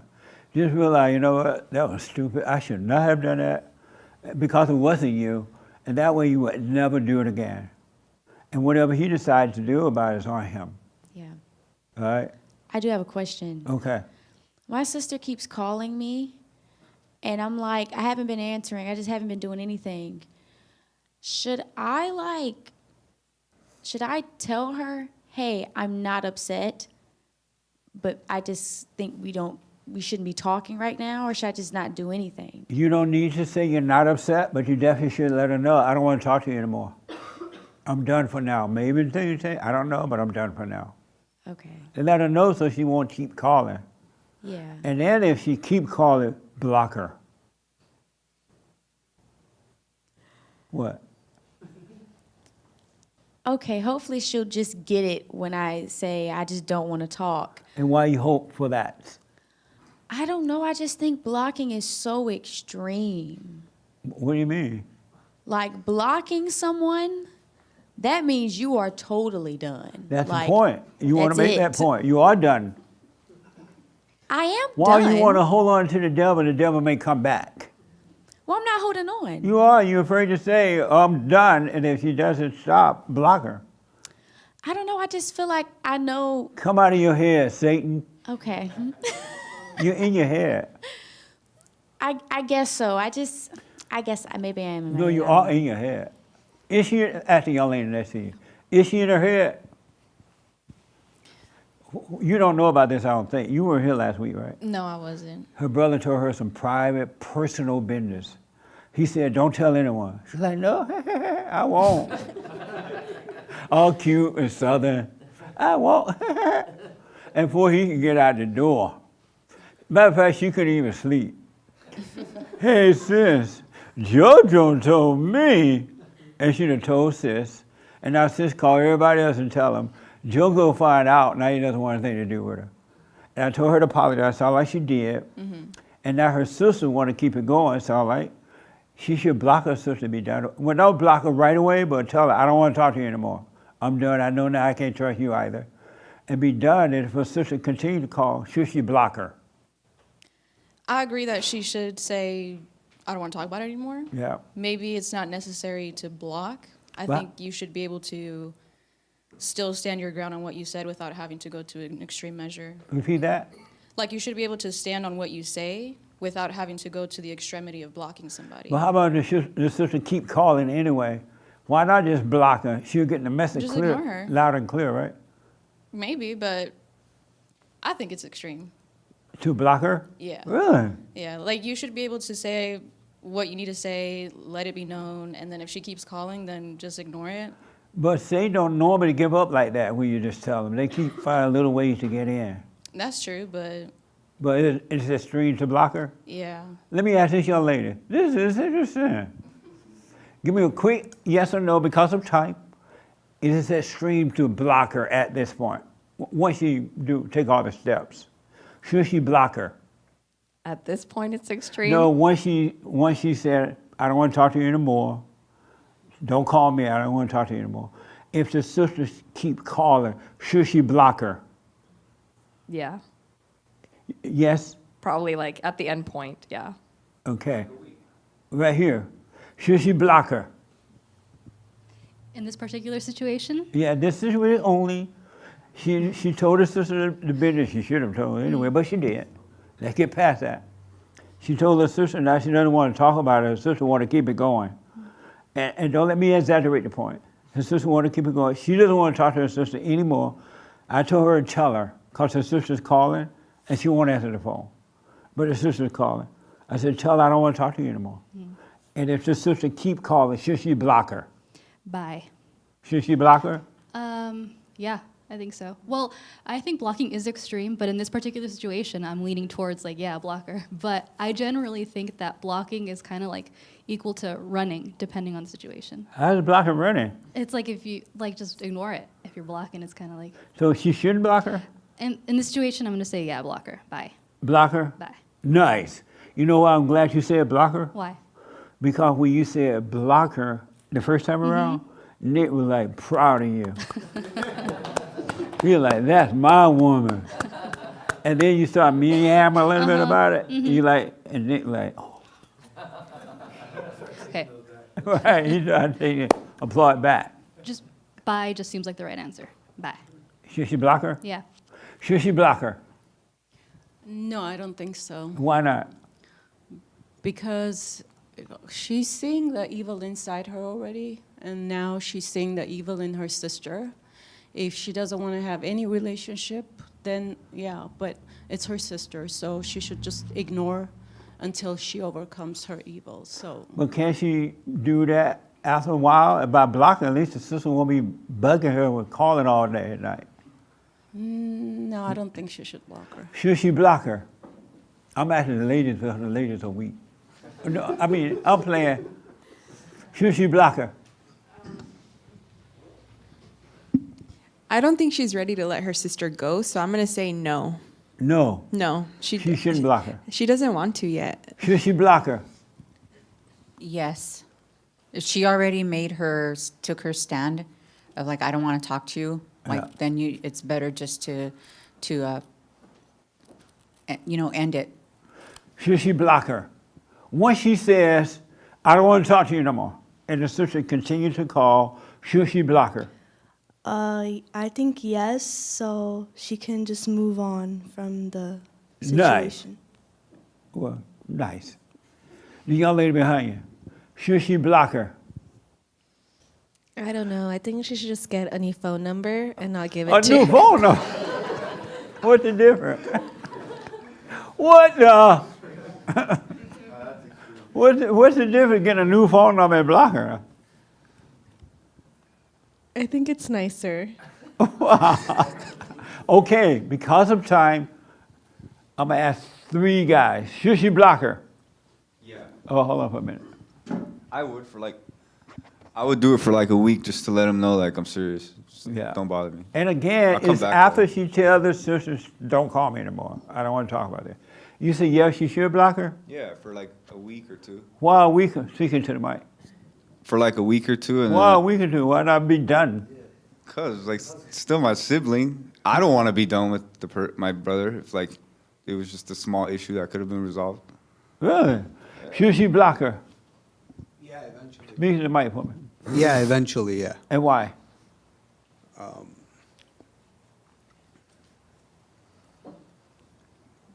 That's why you got to let it get to that point. So once you make that point, you block it. Okay. But I don't know. Nice.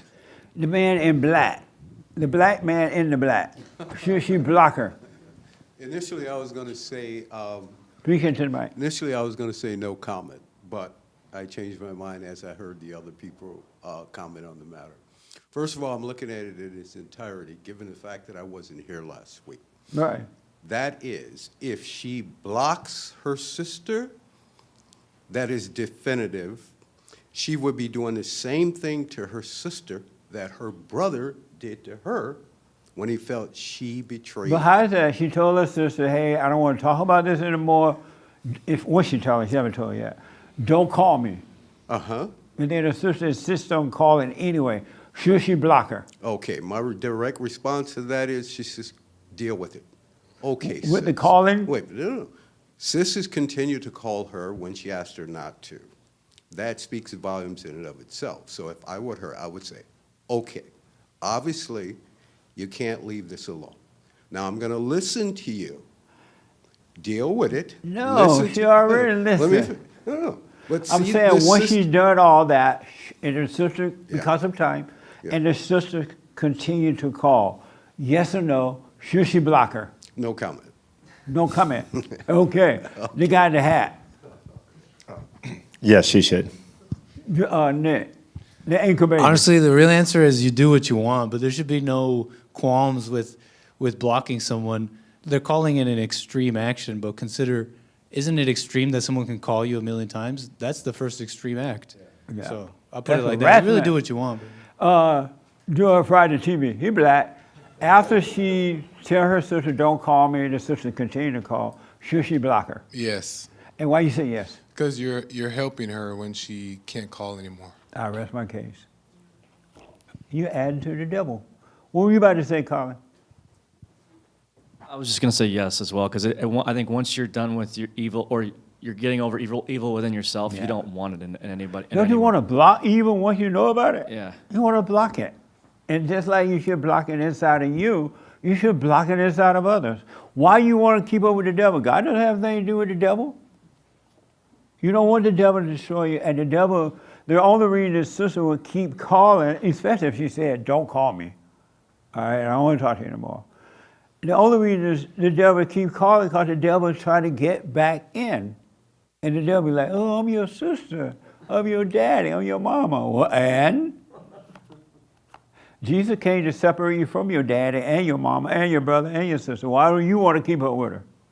You agree with that? Should she block her? Yeah. She should. And why? What's been said? Well, I think you were pretty generous. He said she can reach out another time and say, I don't want to do this again. Right. At some point, she's not respecting your wishes. She's not doing this to her brother. Her brother doesn't want to engage. She's not engaging with him. Her sister's not honoring that wish to her. She just wants to keep this kind of hell going. Saved by the alpha males today. Except one. But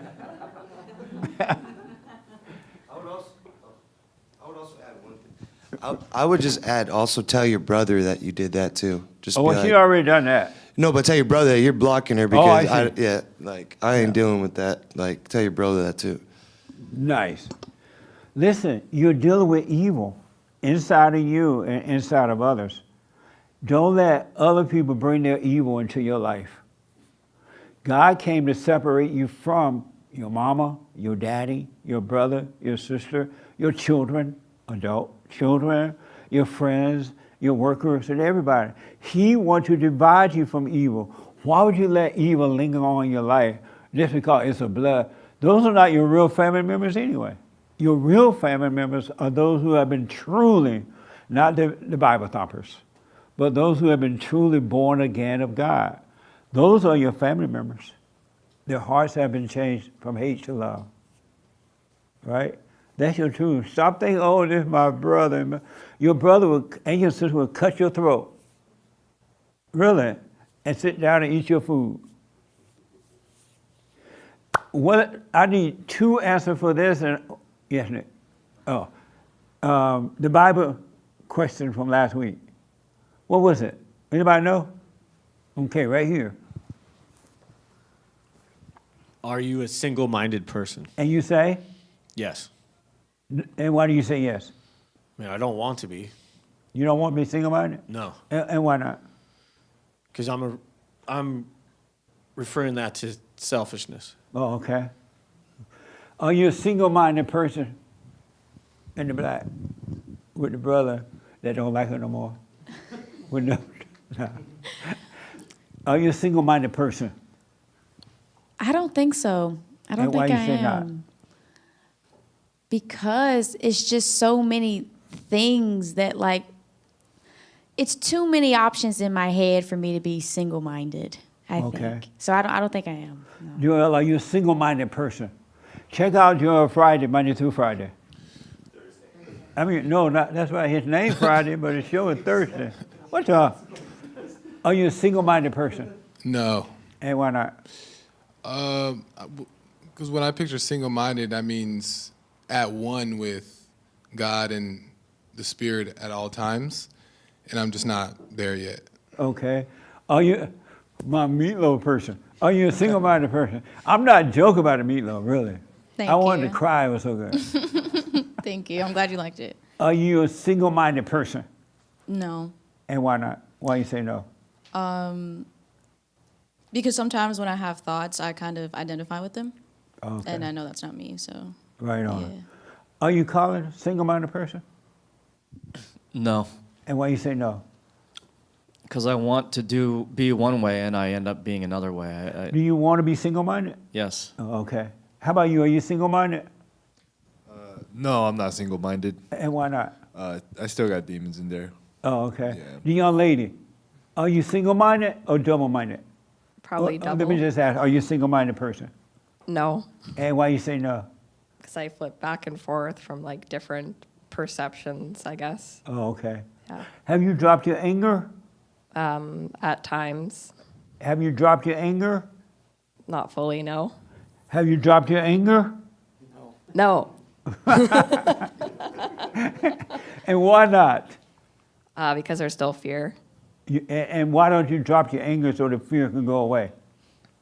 I think I have to stop being fearful before I could stop being angry. Not going to work that way. You got to be fearful and go through the fear for it to disappear. You got to face your mama in fear. It ain't going away until you face her. Then it'll go away. Fair? That make sense? Yeah. You got to face. You afraid to face her? I've already had talks with her, so not really, no. I'm sorry? I've already had like discussions with her, so not really afraid. So why don't you go and forgive her?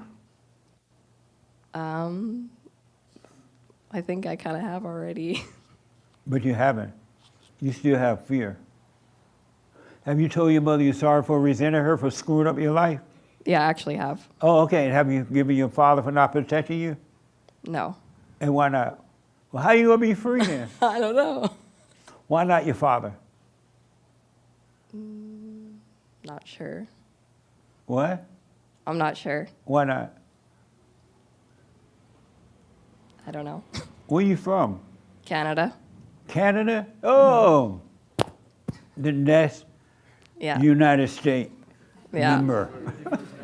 The 31st state. Welcome to the United States.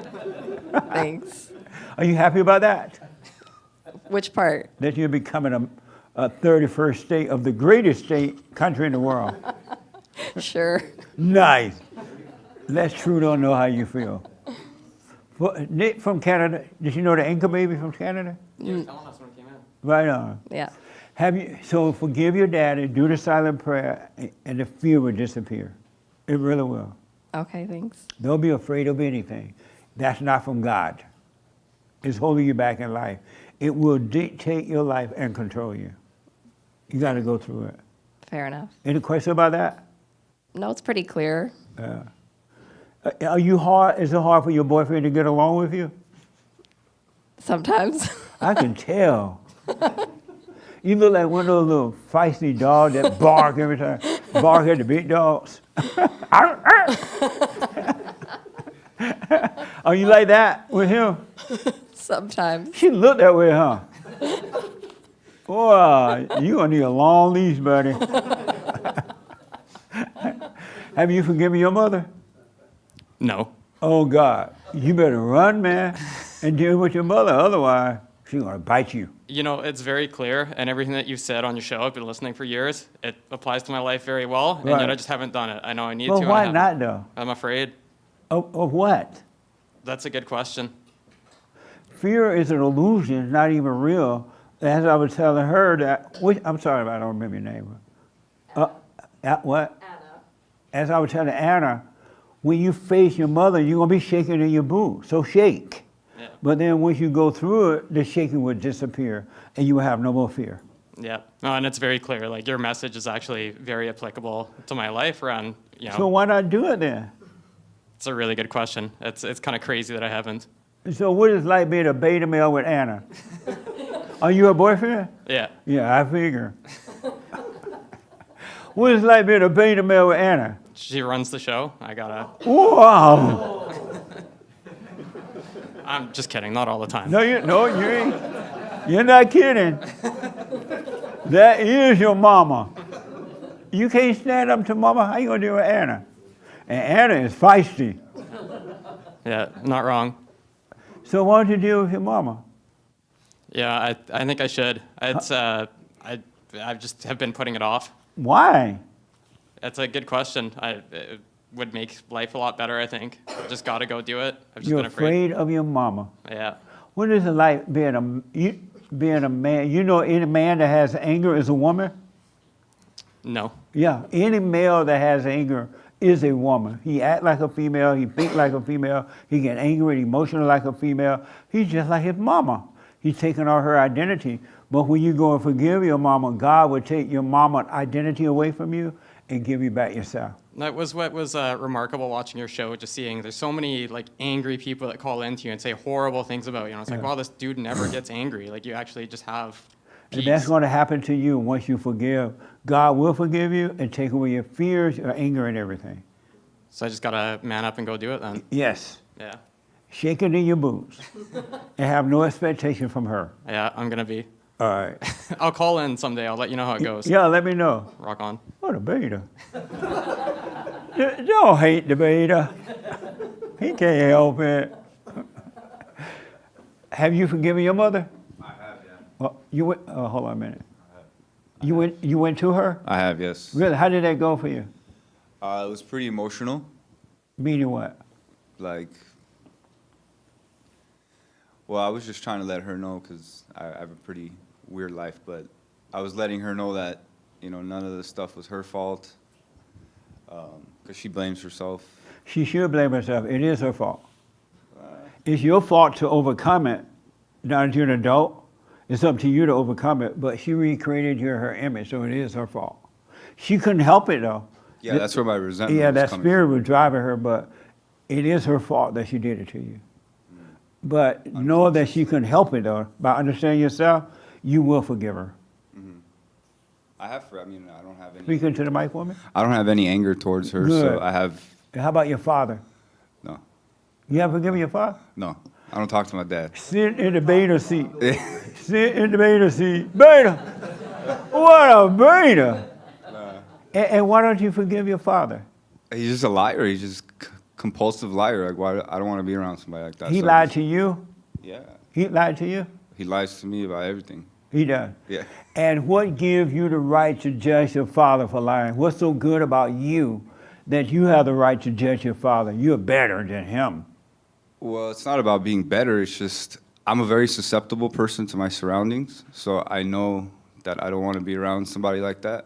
What that mean, susceptible? Like, I could not easily influenced, but I'm trying to think about Speak into the mic. Yeah, like I could be easily influenced by my surroundings, I understand. to certain things. Right. So since I know that about myself, if I see any type of like negative people around me, I just cut them off. I don't care who it is. You can't live like that. Yeah, I know it does suck, but Yeah, if you want to be free, and I promise you, you will, forgive your father. His mother screwed him up. Whatever he's done, just like your mother couldn't help herself, he couldn't help himself. He has his mother's spirit. Yeah. And then dealing with your mother was hell for him because I like trying to deal with his mother. And every woman you get involved with gonna be mama because you have not forgiven. You won't be able to be, you won't succeed at it. Yeah. And then once you forgive, you're no longer subject to your outer environment. You will not be influenced. But the only reason that you're being influenced right now because you're subject to the world because you're not one with God yet. And once you become one with Him, you will not be easily influenced. Yeah. But you got to forgive your father, earthly father, in order that God may forgive you. How can you love God who you never seen and hate your earthly father? He represents God, a beta representation, but he represents God. When you hate the son, you hate the father. Yeah. You got to forgive him. He couldn't help it. Yeah, well, it's definitely been like the last couple months been figuring out how I'm gonna go about it, but You do it this way. Hey, Dad, I'm sorry for resenting you. I'm wrong. I realize now you did the best you could. I understand now because I understand myself. I'm wrong.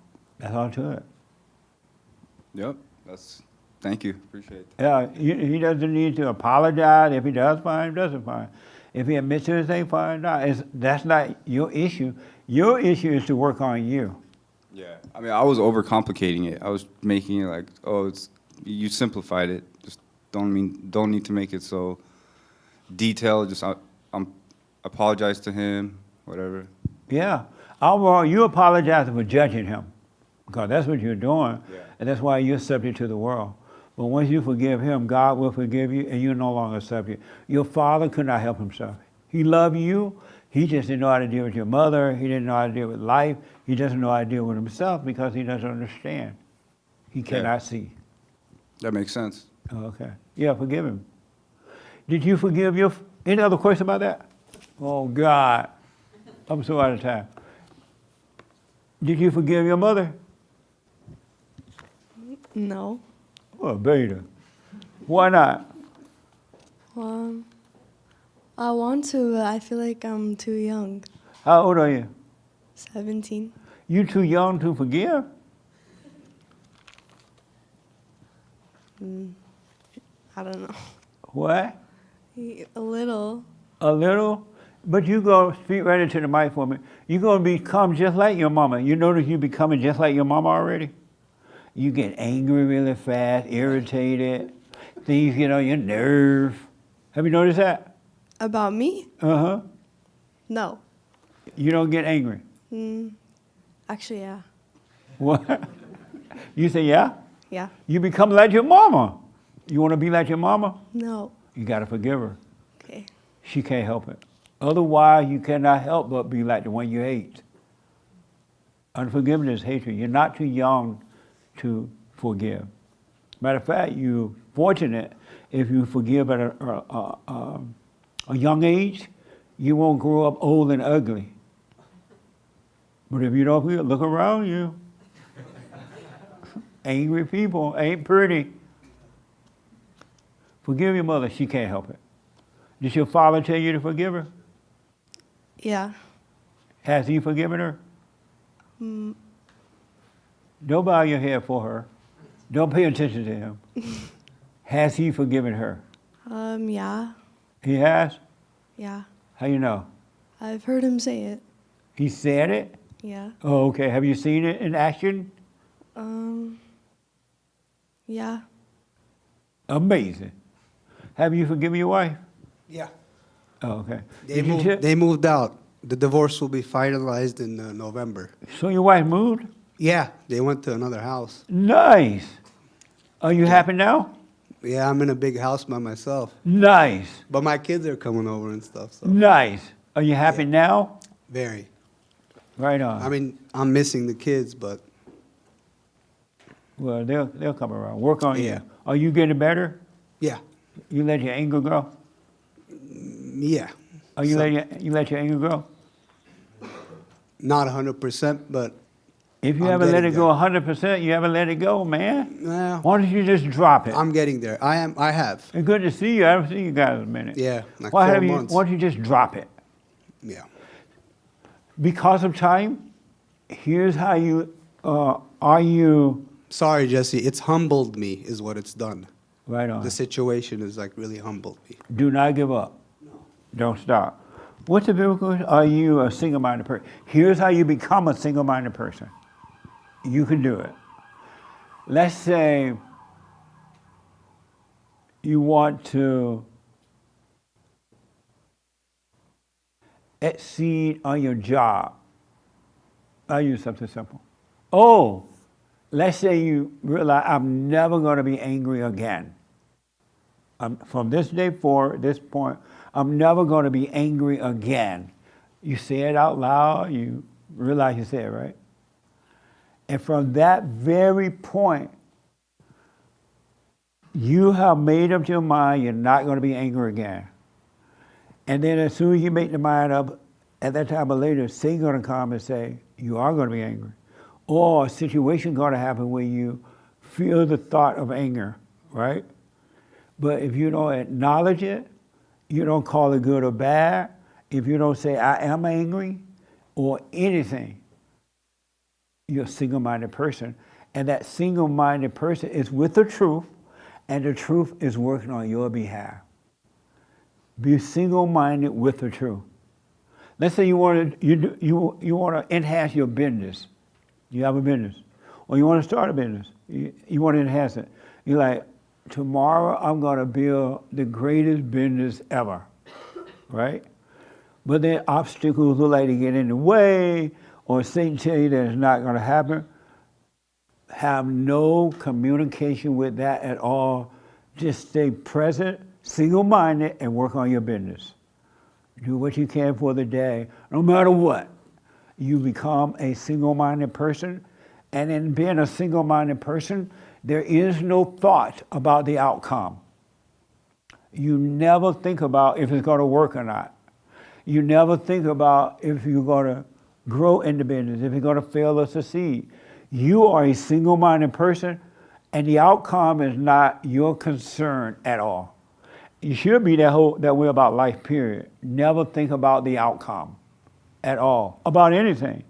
And once you never get into the outcome, you are a single-minded person.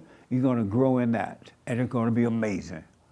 I encourage you today, from this day forward, never think about the outcome about anything. A marriage, a business, tomorrow or yesterday, never think about the outcome.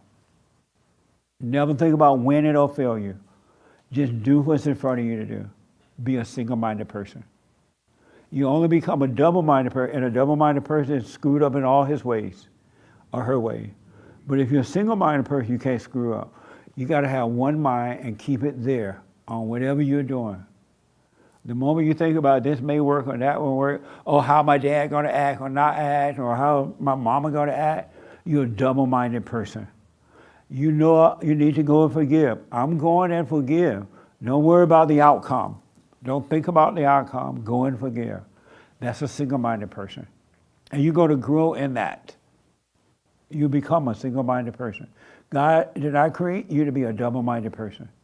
You can't serve God and Satan. God is right here, right now, working for you all the time, and he is not double-minded. And when you do live a single mind, you're trusting him all the way. All the way. You're not even thinking about the outcome about anything. I'm out of time. Smoke on it. I encourage you to do it. I want some feedback about it. This point forward, whatever you decide to do, do it without thinking about outcomes. All right? And my brand new biblical question is, what was the first temple God made? Made. What was the first temple? I've been hearing a lot about the temples lately. He said with the Jews and the Arabs, oh God. I be talking to the Jews and the Arabs at the gym. I ain't know that much fight over the temples. There's a lot of fights over the temple. What was the first temple God made? All right? Work on yourself. Do not give up. Do not give up. All you're doing is dying from an illusion. Christ called it your old nature. We call it false self, the not you, and all that. You're dying from that. All right? Stay with it. Stay with it. Stop calling yourself anything. Stay with the silent prayer. Rebuildingtheman.com/prayer so you can practice staying present. And we'll do your super chats tomorrow. And bye. I still didn't make it. Amazing. So what I want to do is welcome.